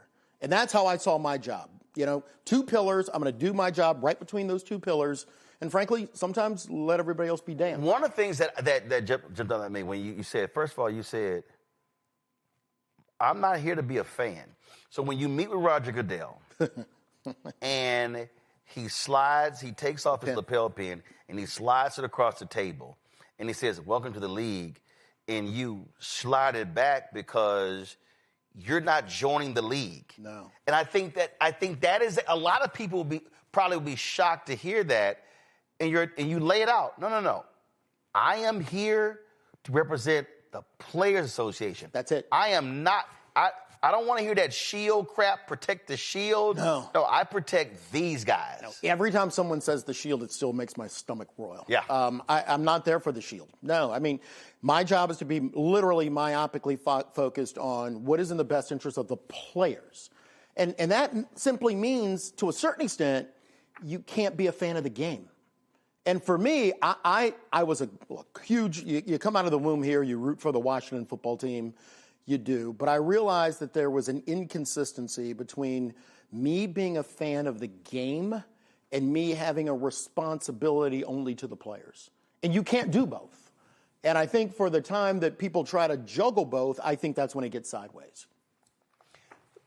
When you talk about mindset, I'm sitting here, and as I'm reading the book, I'm remembering the labor strife. But I'm remembering the hell that Gene caught. Players who were trashing him. I know. Who were dogging him. I know. How dare you to get us a better deal? I know. And you come in and then you realize it, and you're doing your research and you're realizing how they've gotten screwed. And you're studying baseball and hockey and basketball, and I often talk about, I always have this conversation when I say the baseball players. The reason they had those guaranteed contracts, because they stood together as one and saying, we ain't playing. Well, they went through a strike. But the key is, they didn't trash their leader. No. They didn't dog the leader. No. But these owners, they also know, and this is why I love NIL today, that they were dealing with largely African Americans who were poor, who came from nothing, right? Who desperately needed the money, right? And they were who were not financially savvy, and so they knew, we got y'all, because 100%. the check can control what you do, 100%, and control your mindset about what you want to do. Yeah, like what you said, Antonio Cromartie. Stop bitching about money. Money ain't nothing. Money can be here and gone. Us players, we want to go out and play football. Well, what you gonna do when you're not playing and now the money is gone and you're trying to figure out how to pay into the health insurance and then now, what about the pension? Look, it's that warrior mentality. And look, the only thing I ever wanted to do in the job is be a dog warrior. And I always thought Gene was, and to your point, Gene took so much abuse. But remember, Gene was a participant of 3 failed strikes. The union called the strikes, and star players like Joe Montana crossed the picket line. Quarterbacks. And broke the union. Because you say this, and I always believed it, but when you verified it, you said the person who is the closest to the owner on every team is that QB. 100%. And look, you either find those QBs who want to be a different cat. Yep. And I was lucky enough to have Drew Brees. Right. Great. Because the previous strike, they screwed them. They crossed the line. Well, the quarterbacks club nearly broke the union. And there were a lot of quarterbacks in that group, and I continue to call a lot of them scabs because that's who they were. And they were the people who were paid the most, who literally came and gave the least to the union. And I will never forgive that group of people because all those men needed to do was just toe the line. Right. I mean, Gene never asked those guys to do any more than anybody else in the locker room. You know, by the time I came in, one of the reasons why I needed Brady and Breeze and Manning to really now stand up and sue the league, I needed to reverse that mentality. Yep. And thankfully, you know, guys who came behind those guys were always good, strong dudes, and we needed it. And see, again, so for people who are watching and listening, you might be the NFL PA executive director, but you're dealing with, was it 32 teams? 32 teams, 2,500 guys. You're dealing with 31 billionaires. 32 distinct environments. And so this locker room is different from this one and from this one. And so you got to convince cats in each one. It's not like 100%. You having a mass meeting. You got to go to each one, convince in each one. And so you're going to have resistance. Hey, I'm down with you. I don't trust you. 100%. And so it is. It is not for the faint of heart. Reading the book, I was like, damn, this job ain't easy. No. Look, I used to be 6'2", and I had tons of hair. So, no, look, it's a tough job because it's a group of young men who, again, it's their first job. They're doing something they love. It's all they want to do. But they don't understand, first thing, the power they have together is just unimaginable. Unimaginable. Or I would say the leverage and influence they 100%. have. Because the power resides in that person who can say, 100%. You're cut. 100%. Well, and look, you look at the National Football League, and the only 2 entities within the league that are unionized are the referees and the players, not the coaches. Not the coaches, not the assistant coaches. No. So when you look at the issues that the coaches are dealing with, and primarily the lack of minority representation, no union. And I used to run and pay for the coaches union. So you have no entity that's fighting on their behalf. Because they're unwilling to come together to form their own union. There you go. And so, look, I can take the bitching and the moaning and the complaining. But when all of that is directly linked to your unwillingness to stand up and fight for yourself. But see, what you're describing, though, is, and again, we have to connect the dots because Reagan gets elected, 1980. Oh, yeah.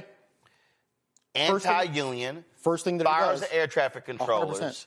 And so that was a war on unions. Yeah, and what you begin to see is this massive attack over 3 decades against unions. Oh, yeah. Lazy, overpaid, inhibits growth. Costing us. And so people start hating unions. Yep. But what's very interesting when I think about that and what you write in this book here is that you got these players, well, not the players. The NFL has been so brilliant at psychological manipulation. 100%. that they have convinced fans that, no, we own this.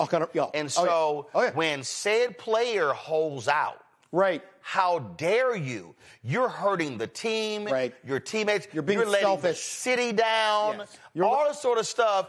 And people are sitting there going, yeah, get your ass back on the field. 100%. Get up there and win it for us. And I'm sitting there going, but you ain't saying nothing to the dude, and especially the owners now, who are worth 8, 10, 12, 15, 20, 100 billion, but you're sitting here pissed off at the player. But when they say, oh, I know you got a contract, we cutting your ass? 100%.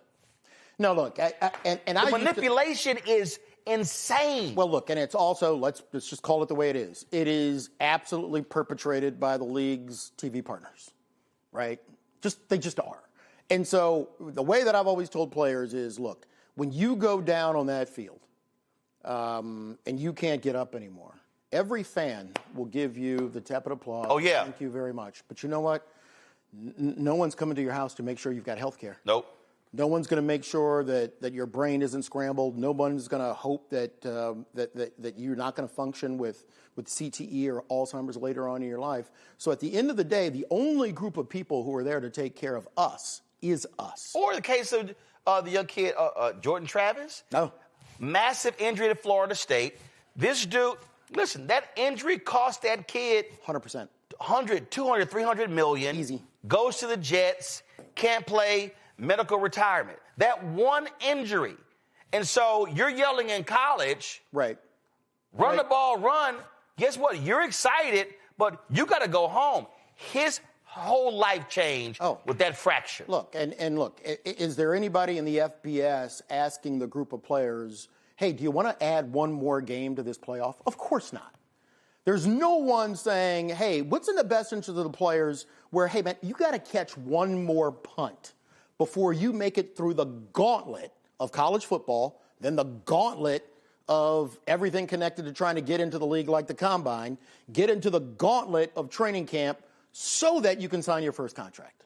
No one else is thinking about how does this detrimentally impact the players than the players themselves. Especially when we talk about that one hit. I told Sterling Sharp this. I said, before I got to know him and become friends, I said, Sterling, I said, you know I talked about you for years. Yeah. He was like, what? I remember I was in Dallas in the sports radio, and I'm listening, and they're going off. They're going off on some player with the Cowboys who was holding out. Now, first of all, I despise the Cowboys more than I hate the Klan. Yep. Trust me, and the Grand Wizard Jerry, same thing. I hate the Cowboys. But I'm listening to this radio show, and I was so pissed off, and I called in. I said, let me explain something to y'all. I said, Packers win the Super Bowl. I said, and Sterling holds out. Mm-hmm. And one reason I don't give a shit about Brett Favre, and you hit him in a book, is that Sterling needs to be back here in camp. And I'm like, oh, no, Brett, you got your money. 100%. But you want Sterling to come back, and I think he did it later with another, I think it was not Donald Driver, but it was another receiver. He left the Packers, and he went to the Broncos. Yeah. Same thing. So what happens? Sterling holds out, gets his money, hit the 11th game, suffers an injury, career over that could have been life-threatening. If Sterling did not hold out for his money. He's done. He's done. And I said, I ain't got no problem when a player, I said, has outplayed his contract, who's holding out, because guess what? That owner, the billions that he's making, the money that he's making, what that player is making pales in comparison. So I tell fans all the time, shut the hell up, because you ain't taking one hit. Well, look, I'll make a crazier story.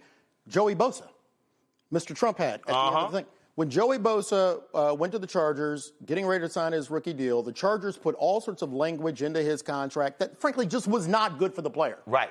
We talked to his agent. We talked to the player. Hey, look, you don't have to agree to this language. Hold out until they change the language. And he did.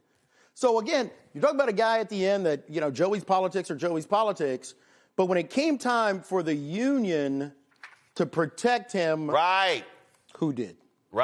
Who did? And why? Because you have to look out for yourself in this game, because at the end of the day, like I said, 100% injury rate, about the only thing that an owner is ever going to get hurt doing is maybe getting cut on a lobster claw. right? At the end of the day, that's as bad as it's going to get for those guys. And again, they will will their teams to their families for generations. Yep. And our guys will be out in 3.3 years. The Hunts who now run the daddy owned it. 100%. I mean, you could Harris, you go down the line. Rooney's. You could go all around in terms of how they do it. Family members get hired. The McNair with the Texans. The people were like laughing at. We can go on and on and on in terms of how they operate, and then also who they hire as coaches. They will own in perpetuity. And every guy that comes into the National Football League only gets to the National Football League because he made it through a gauntlet. And to your point, the fact that the league does such a great job spinning the heads of working people who work just like these guys. Oh, yeah. No guarantees. Yeah, that player is depriving you of an opportunity to enjoy the game because they're holding out and you spent your hard-earned money buying that jersey when the reality is most fans cannot afford that ticket. No. Cannot even afford the tailgating, the food at the game. Look. And again, it's psychological manipulation. I know. And look, I got into it with fans during Anthem and Kaepernick. Well, wait a minute, D. We don't really care. Of course, we won't mind, but we just don't like the fact that it's interrupting the game. When is it interrupting the game? And in fact, when he was doing it, no one knew. It was a reporter that recognized it. I got to call that second preseason game. Yeah. Then all of a sudden, they're going like, we don't want politics in the game. Oh, so you don't want politics in the game, but Chris Christie's in Jerry Jones' box. Oh. You don't want politics in the game.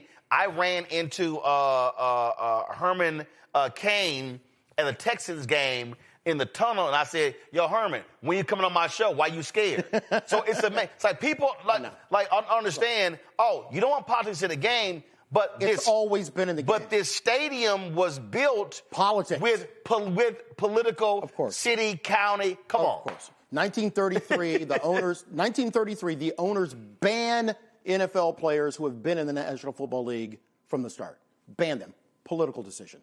When they go to get their antitrust exemption so that they don't have any competition whatsoever, that's purely politics. That was Congress. 100%. When they get their 501c6 nonprofit status, political or not political? So this idea that somehow politics has never been in sport and a fan saying, hey, we just don't like the anthem because it's putting politics in the sport, your butt is in the seat at the stadium only because of politics. Right. That's it. And so when the Chiefs are pissed off right now because the voters didn't give them the referendum. And they're pissed off. That's politics. That's politics. And so, we are in a macro political system in America now that is run by oligarchs. And at the end of turf wars, I came to the conclusion that now the country's being run like the NFL. Yeah. And it is politics first. It's wealth and absolutely, rich people and billionaires getting richer. That's the system.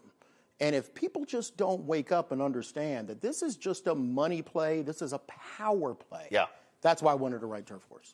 You mentioned Kaepernick. I was I covered that extensively. Yeah. Texting him and others back and forth.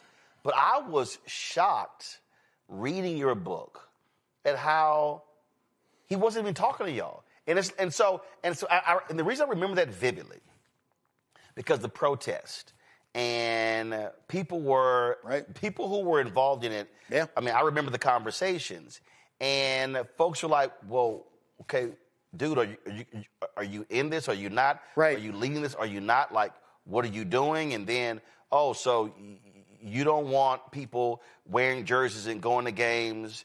And then it's like, okay, but what are you doing? And then the Players Coalition, and then the whole deal. And I'm sitting here, and you're literally saying, dude, are you gonna call us back? Yeah. It was a hard time. My job is to represent the players, and I did. And we represented Colin. We woke up and found out about the settlement on the news like everybody else. Trying to keep the players. When you say the settlement, that was when he sued the NFL, right? And then he settles for him and Eric like $8 million. I have no idea. And that's when no one's been thrown out. But same thing. But again, I'm sitting here reading your book, and you said he still hasn't called us back. It's hard. It was hard. And look, and what I loved from the players, especially guys like Kenny Stills. Yep. And those guys who decided, no, we're going to fight this fight. And many of them were fighting on this fight saying, we're going to kneel until Colin gets a job back. And then, we have that issue in Atlanta where... Yeah, the whole workout deal. And then you say his attorney, Mark Garagos, admits, oh, no, it was all PR. All right. When there were people, I was one of the people who were on the air fighting and demanding... The tryout. Right. I know. It reminds me that these jobs, all of these jobs, are nothing's a straight line. Have y'all ever talked? Not about the case. Okay. Not about the case. And look, for me, nonetheless, we're going to do our job. Our job was to represent him as well. We did it. We worked well with his lawyers. Whatever they wanted to do, we did. We pursued the case. He settled the case. We're done. That's what happens. And a player has the unilateral right to settle the case on his own. He doesn't have to check with the union. He didn't. That case was over. But, look, I made a living suing the NFL because, again, that's how we hold them accountable. Right. And I get it that, you'll take the licks from the media and from the fans that D would rather litigate than negotiate. That's us fighting.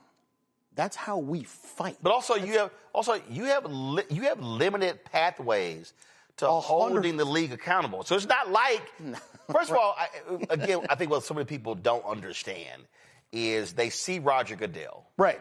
He is the commissioner of the NFL. Yeah. Roger Goodell is a well-paid employee. The reality, of the owners.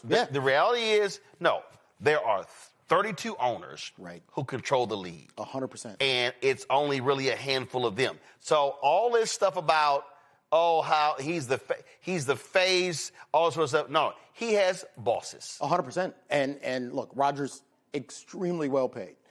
But when you think about, you have those 31 owners, there is no SEC. They don't file any 10Ks, no 10Qs. There's no board of directors. There's no Department of Justice oversight, no SEC oversight, no state attorney general oversight, nothing. The only thing that stands in the breach to hold the league accountable is a union of 2,500 players and a short guy from Southeast. What was I forget, what was it that you wrote where you said, okay, local prosecutor, state, federal, does any of y'all, look, these folks won't even, do any of y'all want, they all like, nah, we good. We're good. I mean, good. Think about let's just take the situation of minority representation in coaches and front office employees. Look, every state has their own EEOC and fair employment laws. Everybody. If you have been looking at the National Football League for the last 30 years and looking at the gross disproportion of representation in coaches and front office jobs, that's a prima facie case for discrimination. Not one attorney general's touched it. Not one. Not one. And I love Brian Flores. I love that even though he's the defensive coordinator of the Vikings, he's like, no, we continuing. We're still going. No, we're still going. Litigation is literally the only way, for the most part, that you can hold the league accountable. So, and that's been the way since the beginning. I mean, Bill Radovich was a war hero. He gets home from the war. He goes to the Detroit Lions owner to say that he wants to play in California because his father's dying. Detroit Lions owner says, no, you're going to play here next year even though you don't have a contract. Even though you don't have a contract. And if you decide to not sign the contract, you'll never work in the NFL again. He was literally the first person who was blackballed, a war hero. He sued the NFL for 10 years and won his case at the United States Supreme Court. So I don't have time or patience for anybody to talk about that, this idea of suing the league is somehow, an end run around negotiations. If you're sitting at a table, there's 31 billionaires. They can outrun you, outpay you, outspin you, outpower you in any way. And the only place where someone is going to hold them accountable is a courtroom. Who wouldn't make the decision to go to a courtroom? Well, it's like when you talked about what took place with the Patriots and how the NFL destroyed the evidence. When it came to the Dan Snyder case. We go on and on and on. Like, you have this, what's so crazy is you have a league that goes, we're going to be forced to hire outside counsel. Let's go hire a former federal judge or whatever. Former FBI director. So what it does is it gives the veneer of, it's all good. When in fact, no, you're paying that person. You get to see their report. 100%. You get to redact their report. 100%. You get to determine what gets released. So but again, the PR is, this is beyond reproach. 100%. And look, I went through it with Bounty. I went through it with Ray Rice. Went through it with Deflategate. And all three of those were exactly as you described. We're going to investigate this the way that we want to investigate it. We're not going to let anybody see. If it comes to evidence that needs to be held so that we can look at it, so the player can look at it, it's gone. And then they write a report, and then they give it to everybody in the network, and then everybody in the network says, hey, this thing's good. It's all wrapped up now. No. So I made a decision early on that the players hired someone to go to war. And my only job was to go to war. It's not to make friends. It's not to appease people, not to make everybody happy, not even there to promote the game. I'm not there to promote the game. I'm there to make sure that the players have some sense of safety. And what they need to find out now, what these the players who now are moving to whomever their next leader is going to be, they just simply have to make a decision whether they're going to hire a warrior or someone who is a caretaker. And those are two separate jobs. Right. When you mentioned Joey Bosa earlier in the contract language, I cracked up laughing at Kirk Cousins bitching about the franchise tag. The franchise tag. Kirk, he's bitching, and you're sitting here going, dude, really? Really. And the person who has benefited the absolute most is the person who's bitching, Kirk Cousins. And then you go in, then you start going into Tom Brady, and you're like, dude, I need you to maximize your contract. Right. Helping everybody else. The Lamar Jackson deal. I remember, listen, I'm a Houston Texans. I'm born and raised in Houston. I'm all Houston. But I was yelling, y'all, this is absolute collusion. Absolutely. How in the hell the MVP becomes available and nobody bids? The Atlanta Falcons go, oh no, we're good. Your QB sucks. And this is the MVP. They were like, oh, damn it, you get Deshaun that contract? 100%. The hell with guaranteed deals. And look, I have never seen the league more blatantly willing to rub it into the players' faces than during Lamar. That was collusion. And that's why I sued them. I sued them. The case was pending when I left. My successor, for whatever reason, made the decision not to tell the players what the outcome was. The outcome was that the management council urged teams to not give guaranteed contracts. Why they wanted to keep that secret, I have no idea. Which is insane that the NFLPA, that was like, okay, that's like we got flames and red flags and we got sirens going. We yelling this from the rooftops. I am still dumbfounded by that. But that was so. And you said it. You said Lamar got as much as he could, but I wish it, because I go back to leverage and influence, because I use this. I hate when people say Michael Jordan had power. No, he had leverage and influence.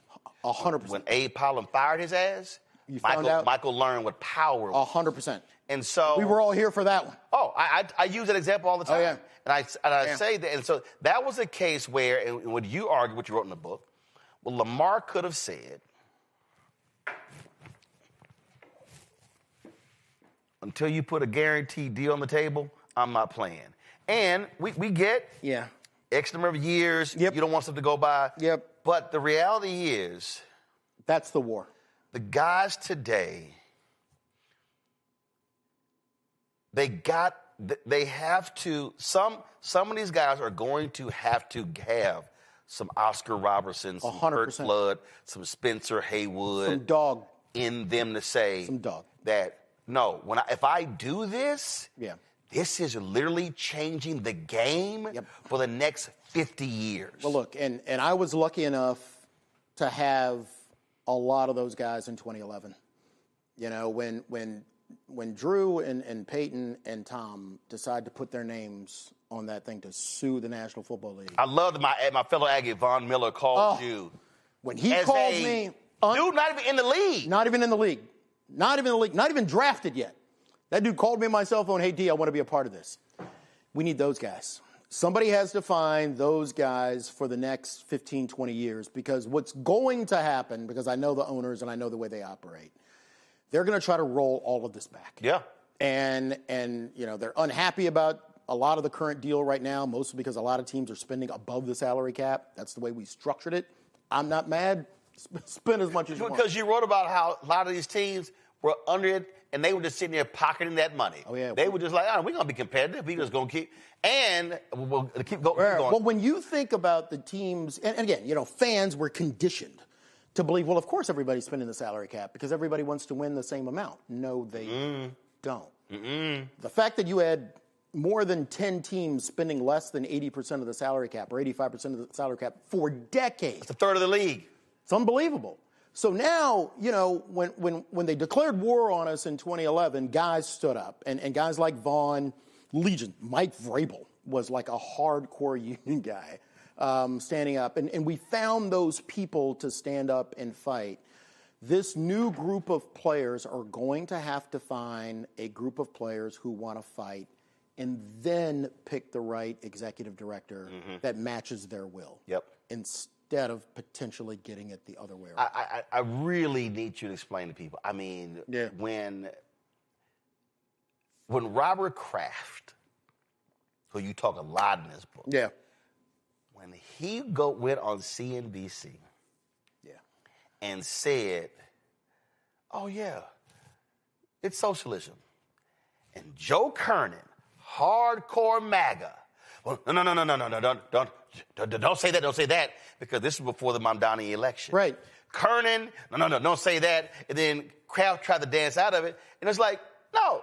It is. The NFL, the most profitable sports league in America, the NFL is a socialist system. 100%. Explain to people how it is pure socialism. By definition, they socialize their cost, they privatize their wealth. When you think about almost every stadium in the country is supported by taxpayer money. The league will say, well, wait, the owner's going to kick in some money to build the stadium, and perhaps the Bill Stadium is the best example. Right. By the time it's over, the taxpayers in Erie and in New York are going to end up paying close to $1.4, $1.5 billion. New York State, Kathy Hochul put it $600 billion. And I was like, yo, where the hell that come from? At the end of the day, every economist believes it's going to be well over $1.5 billion. Later on in the month, she's got to make a decision on the budget to cut aid to whom? Kids and families and mothers. But she gave the Pagulas, multiple billionaires, $600 million for a stadium. 100%. That again, I believe it's going to be $1.5 billion by the time it's done. One of the worst stadium deals, Cincinnati. Easy. And then, Terry Pagula parks his $100 million yacht, for whatever it is, out front so that he can watch his daughter play in the tennis match. But that is what they do. Even when they say that the owner is going to kick in money, the owner's money is tied to the PSLs that the fans are paying. So the fans are going to pay 3 times for this stadium. You're going to pay from tax costs, you're going to pay for PSLs, and then you're going to pay tickets to get into the stadium. Right. I'm paying a license that gives me the right to buy the seat. Yeah. So let's flip it around and let's just turn it into D. Smith's house. I go to the folks in Montgomery County and say, hey, look, I got a great idea. I want to build a big house for myself.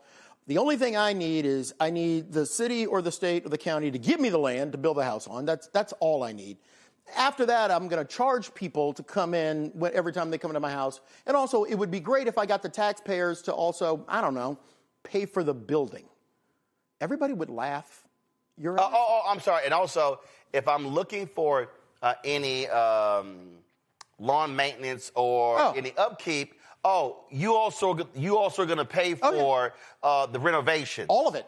Also, by the way, if I have a party and I'm actually if I have valet parking, I'm going to keep the valet parking money. You're going to pay for it. Matter of fact, I'm going to park a food truck out front, and I'm going to keep all the food money as well. 100%. And by the way, I'm going to need you to also go to the state and improve the highway. Yeah, because I want people to get there better.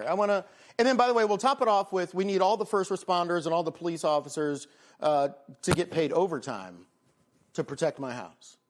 That's a National Football League. Hold up. And then, Pentagon, I'm going to need y'all to cut us a check so we can unfurl the big-ass flag. And the flyovers. And then the flyover, and also the salute to America. Yeah. Salute to the soldier in the third quarter. Oh, taxpayers, y'all paying for that too. All of it. All of it. I mean, it is simply the biggest land grab of money I've ever seen in my life.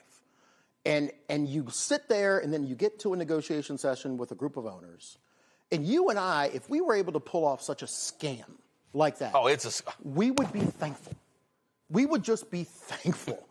But you get to a meeting with those guys, and they look at you, and the first thing they say to you is, we need more back from you. It's actually different, D. The players should just be thankful for being a part of this. Just happy to be a part of this universe. And we're going to need players to give back a little bit of money. And this whole pension thing, we don't really like that. We don't like the 401ks. So you end up fighting with a group of people who are the most entitled people in America. The National Football League is the largest concentration of billionaire wealth in the country. And you have to fight to the death for a player to make sure that he has, and all of these guys have, the right health care on the sideline. I mean, again, it is not perfect. I'm proud of what we were able to do.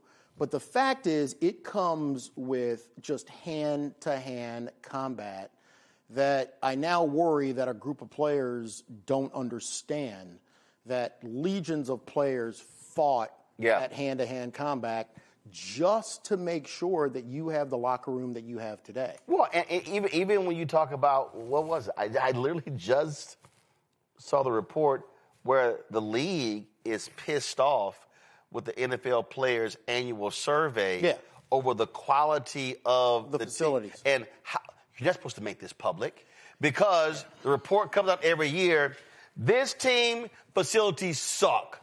Food suck. The family room sucks, and it's typically the Bengals who are always the worst. And they're mad. And the Chiefs. They're mad. That is public. It is a surreal world, right, where you want to hold them accountable. I think the next thing the players have to do with that is collectively bargain to make the facilities better. Right? I mean, look, I love the idea of the survey, but the next thing that you have to do after that is go and fight to make all of the facilities meet some because what the players have to, but this is and then again it goes back to leverage and influence. Yes. There literally is no game without the players. Correct. If the players said, I go back to when the NCAA was scared as hell that Nolan Richardson and John Thompson were going to boycott. I remember the one when Thompson walked off the court. 40 minutes of hell. I think it was Prop 48. 40 minutes of hell, Nolan Richardson. Oh, yeah. They were scared that, oh, my God, if the tournament comes, that these cats are not going to come out for tip-off. When Donald Sterling, when they were, Adam Silver was fighting like hell. I mean, they were like, okay, are these players going to not play in a playoff game? And so the thing here is, that's it. If these NFL players, it's no different than when in college, when that brother at Ole Miss, the running back, you know what? I ain't really feeling playing with that Confederate emblem on that flag. That's right. And when that thing went from Ole Miss to Mississippi State, here we go. That black folks have been fighting for decades to get it off. But when the football players said, we're done. And the white coaches went to them Republicans, them racist Republicans, said, listen, we ain't going to have no players.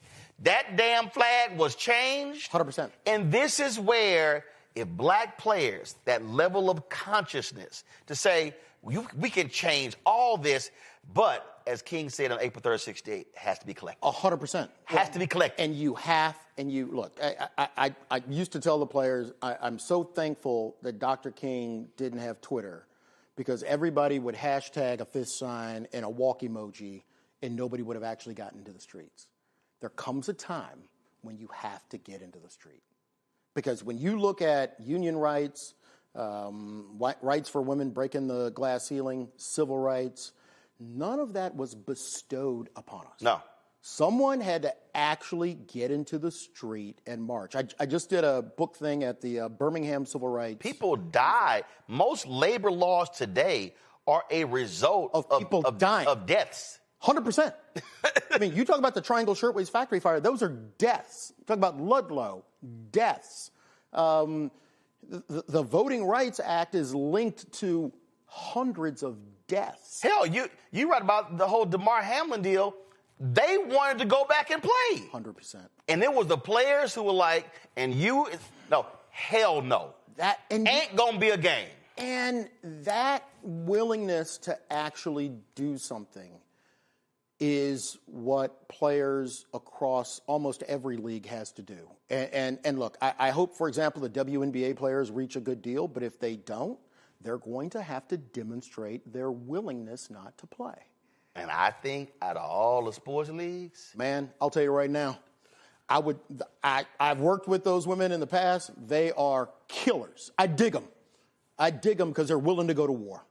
They are willing to go to war. They were more aggressive on BLM and social justice than anyone. Yeah, they got rid of a city. They ran an owner. Dog, when you run an owner out the league, Kelly Loeffler, your ass got to go. She was a billionaire. Out. Look, everybody wants to talk about, who's strong, who's got a lot of leverage, who's got a lot of power. I don't know of any group of players in history who ran out their own owner who was a billionaire politician. Who? Group of women. Right. Right? And so that level... The players didn't run Sterling out. Oh, no. That was the narrative. And again, nothing against the players. Nothing against the players. Adam Silver did exactly what Adam Silver had to do. Yes. Full stop, right? I mean, nobody ran that dude out. Full stop. The only group of players I have ever seen execute that level of Atlanta Dream players. Dog. And look, I dig every one of them because I think that they understand what the frame is. If they've played in high school, if they've played in college, they have always been second. The men's team probably got better facilities, always. Better everything, and I think that they understand. Probably except at Tennessee. Except at Tennessee. Yeah. and so they come from a system and a frame where they understand that it's just us that are going to get this done. But also, what I love that these women, they're sitting there going, hold up. How much are you now worth? See, everybody keeps talking about. Right. I love when the Clay Travises and these MAGA people, at least make no money. They're like, no, hold up. Stop. You can't go from this to, you paid $325 million. They're like, no.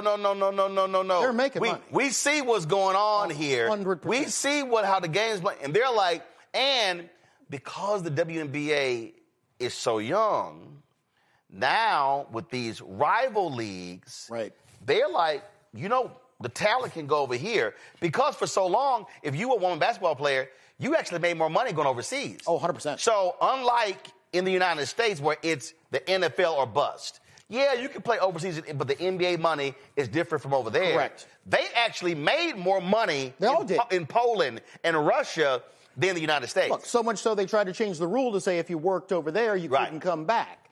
So, I mean, the agency that these group of athletes have, I see as almost unique in the paradigm. And I'm looking for them to use every bit of leverage they have. A few more questions. Being the head 14 years took a massive personal toll. Yeah. The drinking. It was just, you write how, this job was eating you alive because it was 24/7. It's hard. Look, I only know one way to go, and that's 110 miles an hour the whole time. And you convince yourself that you're absolutely indestructible. You just do.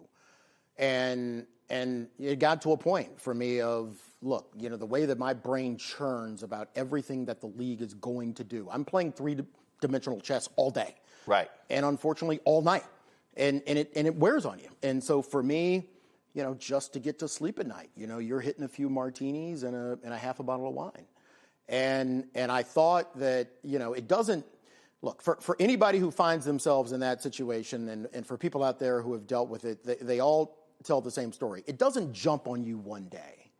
It's just that one day you realize, wait a minute, what has happened? And when my jaw wires shut where I could barely walk and had to go see somebody to handle TMJ, I knew that the stress level for me and my ability to handle it had completely got out of whack. Mm-hmm.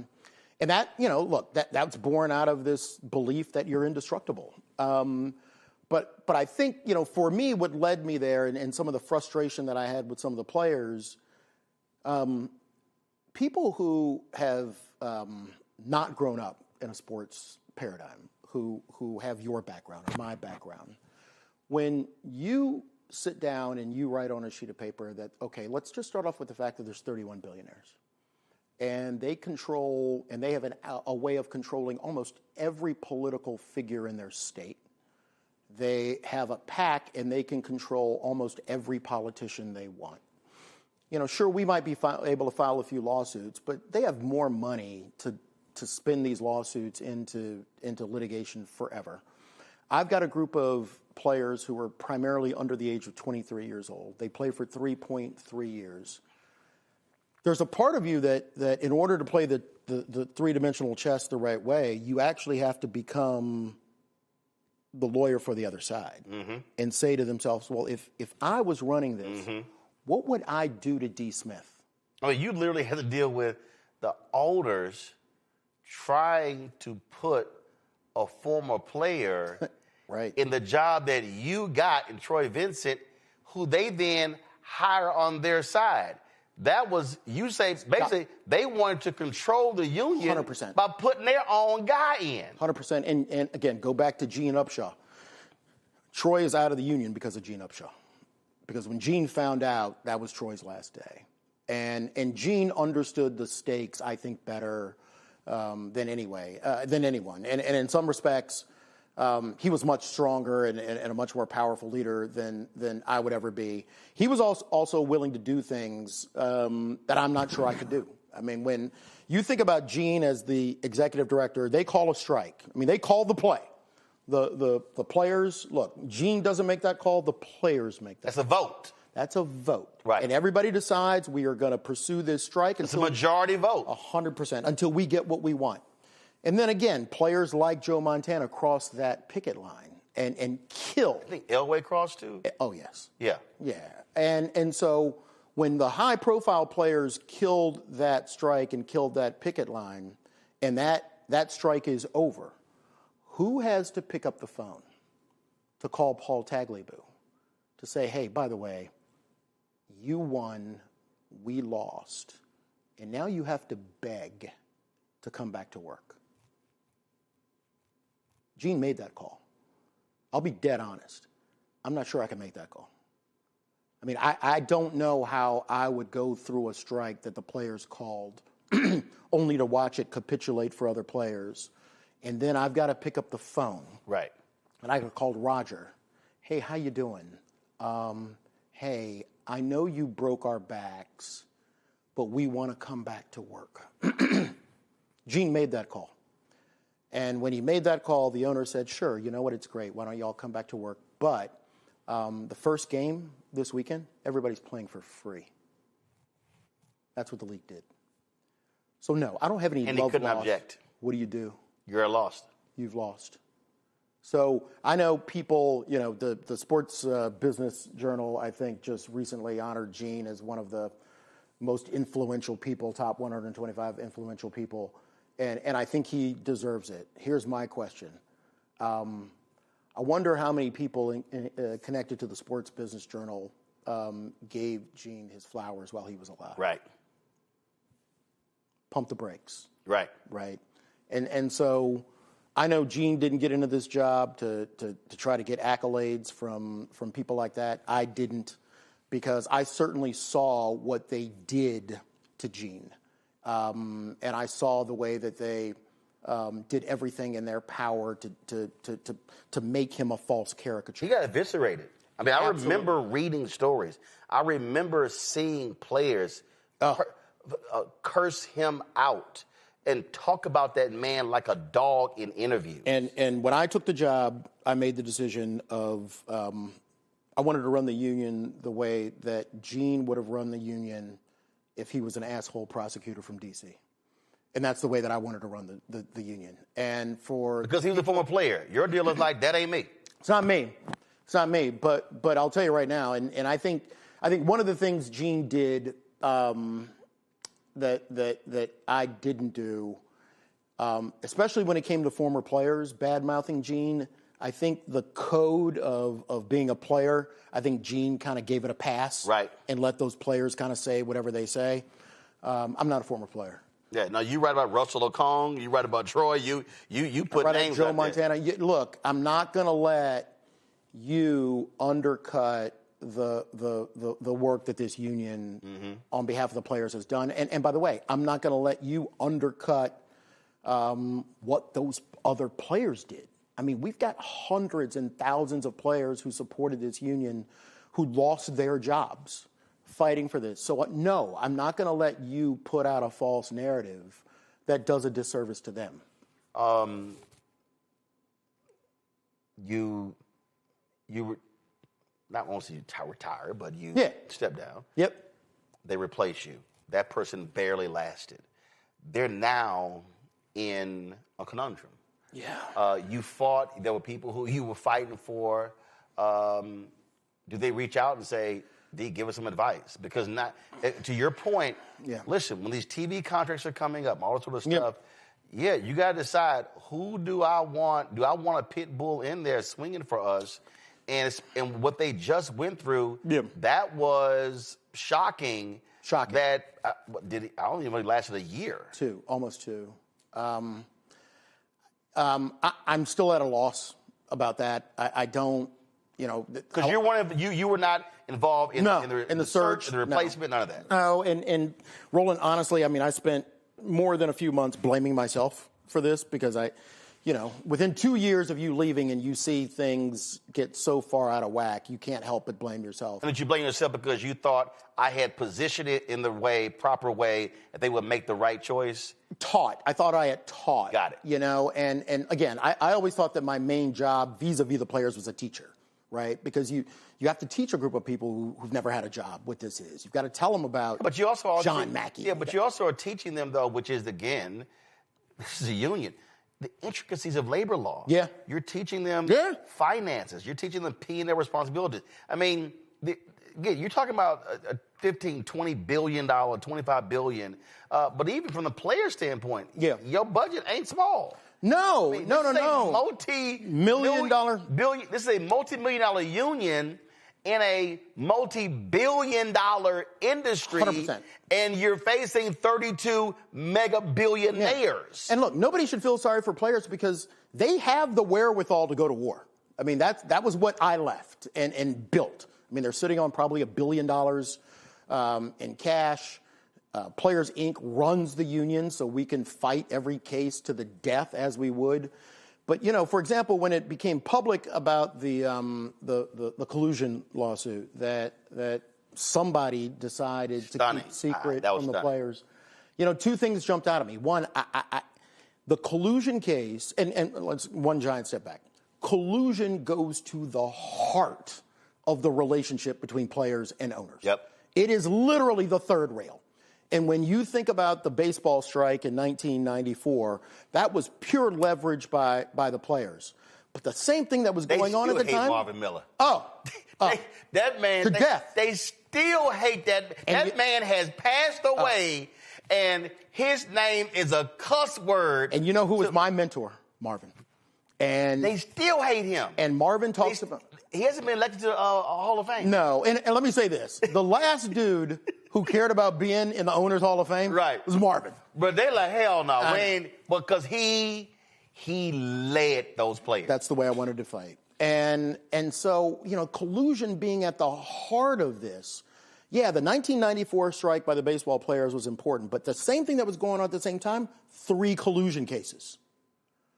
So that combination of player activism joined with the fact that there were 3 monumental collusion cases that the owners had lost, put the owners at such a disadvantage where they were like, no, we have to cut a deal with the players.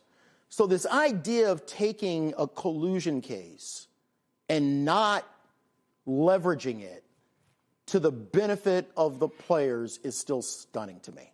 And I'm always walking a careful line. I've got a non-disparagement clause against them, but that's simply the truth.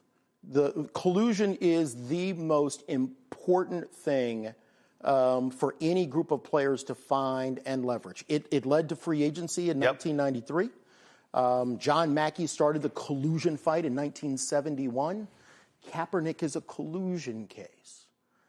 Lamar is a collusion case. Right. So, yes, this is the essence of the fight. And so my hope, look, I love the union. I love the players. My hope is that they find that warrior spirit, because if they don't, I'll tell you a group of people who will roll the clock back on them. Those billionaires. 100%. Do you believe, last question, do you believe that with NIL, and this is the position that I take, that what NIL has done, so the old model was player gets drafted. Right. He walks across that stage. Happy. Big bear hug from Roger Goodell. Drives me crazy. And then they go interview him about my mama house. Yeah. And all this sort of stuff. About mama daddy a truck. Okay, if you ever even see the daddy. Now all of a sudden, you're a mess. You got cats. I hated that. I do too. I hated it. It's against our grain of existence as men. Right? Right. This whole, thankful. Like, this is my new daddy. Yeah. Shake his hand. Right. It's right. Shake his hand. I'm like. I said the same thing to every rookie. Shake his hand. Right. Because that bear hug, but if you do something, he's going to be giving you that fine. The next time you see Roger will be when he suspends you. Right. That's what I used to tell people. Just shake his hand. So.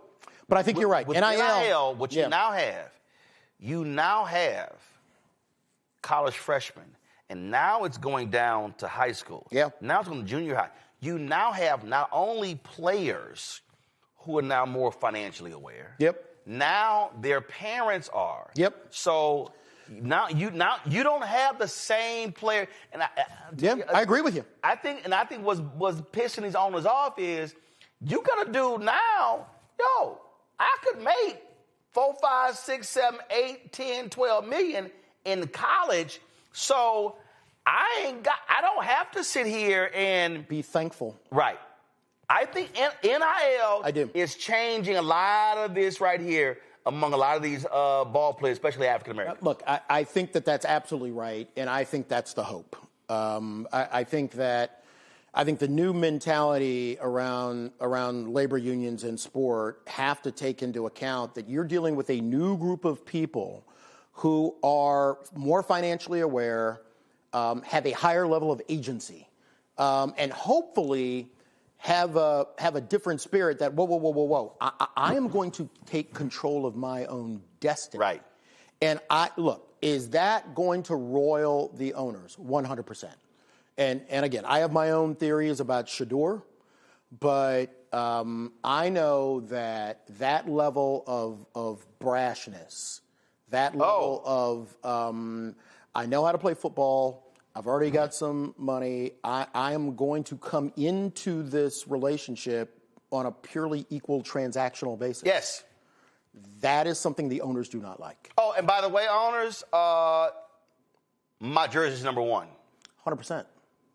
100%. And so Haslam, your sons are wearing number 12. 100%. Not Dylan Gabriel. And that, again, it is now the time. They can't handle that. It is now the time to take the mantle of being a warrior and let's go, right? Because this system, I'm proud of the things we've done, but this system is also ripe for a revolution. Oh, yes. And those things are good for working people. See, that's why I've had some conversations and colleagues of mine with and I wish we were having this when Michelle was still there, but then she was leaving. Yeah. At the NBA PA. At the NBA Players. I love her to death. But what's happening is, and I had a conversation with the retired president of the Retired Player Association, and I said, bruh, you guys understand, you guys are all individual corporations. I said, right. What is the most fascinating thing? If you take All the Smoke, you take the Pivot, take all of these different shows. This is why, and I'm like, y'all got to see this thing differently. I'm like, stop going do deals with these cats over here making them money. I said, what makes these podcasts successful are your stories. 100%. So your story, you're taking us inside the locker room. Right. We can't go there. I can be a reporter and say what I heard, but no, you're saying what I know. Right. And I said, so you're now I said, all these cats are now doing these individual deals. I said, as opposed to if y'all create a collective and then say, no, we're going to go out and sell these shows as a collective. Sure. We're going to go cut brand deals. We're going to go cut, the Jeff Teague, their podcast, just deal with Adidas. So now all of a sudden, as opposed to individual, no. You should be moving as a collective because every time, what people don't realize, all of these same stories, that's how documentaries are made. 100%. Why do they have to executive produce a documentary? Y'all can actually go out and hire your own filmmakers. Oh, easy. Now you're talking about, yes, you're making money over here, but this is a multi-billion-dollar industry. And that's it's power. Media deal. 100%. The NFL and the NBA and Major League Baseball and soccer and PGA, it's all media deals. Oh, no. I'm saying to the players, that's right. Y'all got to be in the media business. I know. Well, look, one of the reasons I created One Team Partners was that. Getting everybody together on a group licensing page so that we dictate our own destiny, right? Now, think about what happens to your point. And explain that for folks who don't know, because that was NFL and... Right, NFL, Major League Baseball, soccer... So now y'all are moving as a collective. Correct. I can negotiate a higher... 100%. I got you. And so our deal-over-deal ratio went through the roof. It holds all of the people that we do deals with accountable, because if you do a deal that screws one of our partners, guess what? No. So this idea of a collective is literally the thing that changes. Look, institutions don't change. People change. Right? And the idea of a collective, imagine what happens if a group of basketball players or football players decide, we're not going to give away the free interviews to ESPN anymore. Right. We're going to create NewCo, and we're going to do it ourselves. What was that when the magazine, the players, Derek Jeter, that's what that was. The magazine, the player, it was called the Players Tribune. Yeah. I mean, that was that nation idea. It was sort of like, wait a minute, hold up. Why do I'm driving ESPN. I'm driving TNT. Without us, you don't have shit to talk about when the game's over. One of the biggest fights I got into in the National Football League, if you think back to Marshawn Lynch, who I remember famously, remember it. Didn't want to come to the press conference, and the way the CBA is written, it only says that the players have to be available. No player has to give an interview. I mean, and I fought that thing so hard. Why? Because at some point, this collective is going to understand that the media deals and our ability to go directly to the consumer is going to absolutely change this market. Did you see the movie? I guarantee you saw it. I love the movie because he shot it with an iPhone. That's one of the reasons why I love High Flying Bird. Oh, yeah. I love it because the crux of that is, self-media silo. We're the product. If we can sell tickets, get excited.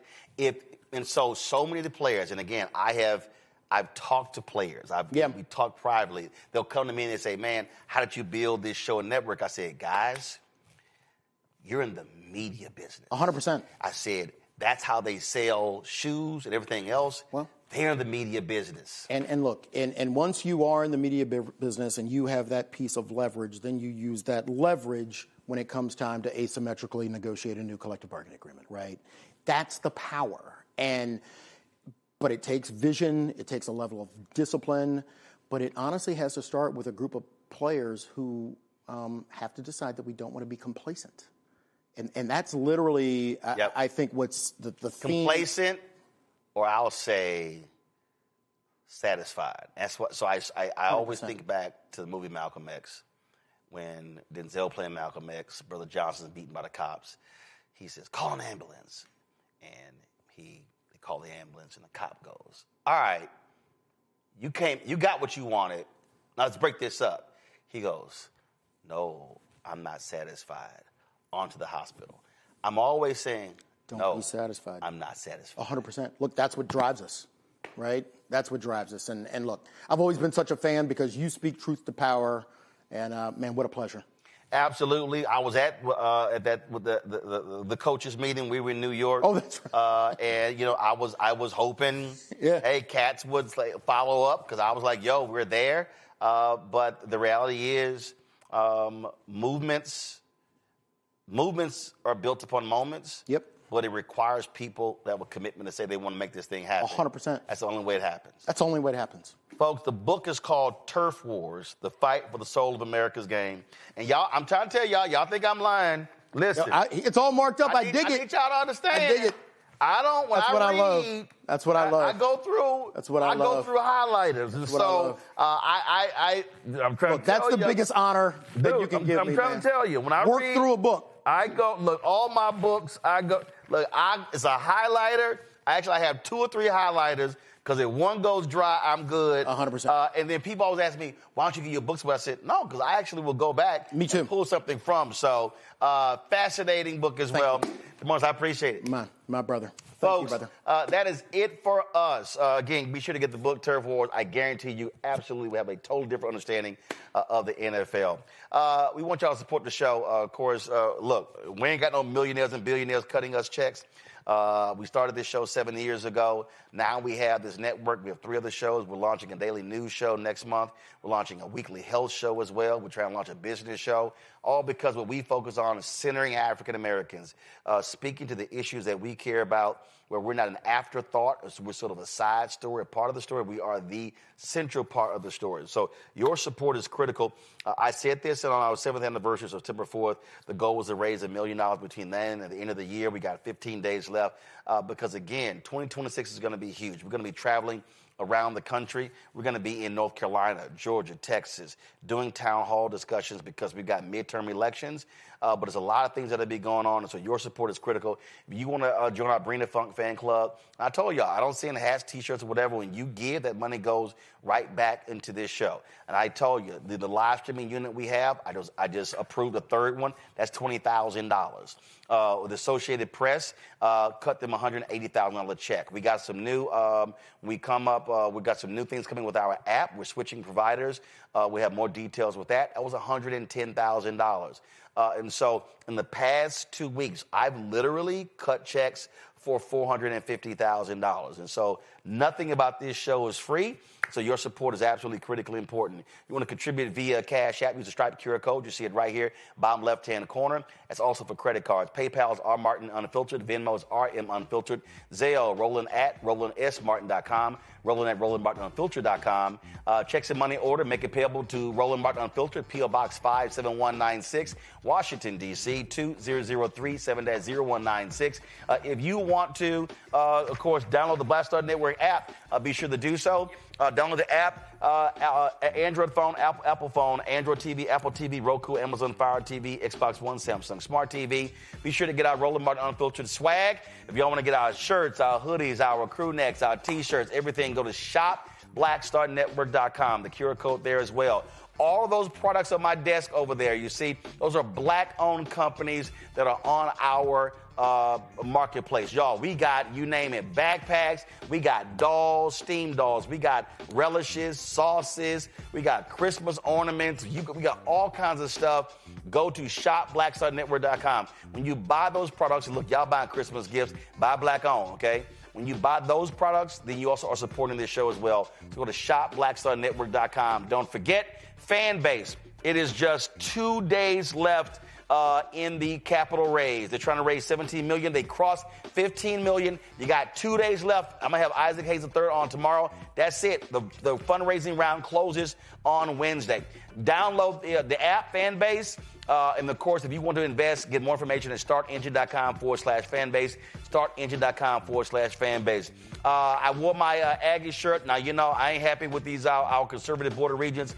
They screwing over when it comes to DEI, but I'm fighting them as well. But I will shout out Texas A&M volleyball team. They upset the #1 team in the country, Nebraska, on yesterday. They advanced to the national semifinals this weekend. And Matt Manning, your Longhorns suck. They lost to Wisconsin. So y'all not going to the national semifinals. So shout out to the Texas A&M women's volleyball team.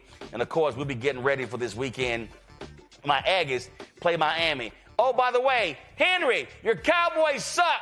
They lost last night. My Texas won. Yeah, that's how we do it. I'm going to see y'all tomorrow. Holla!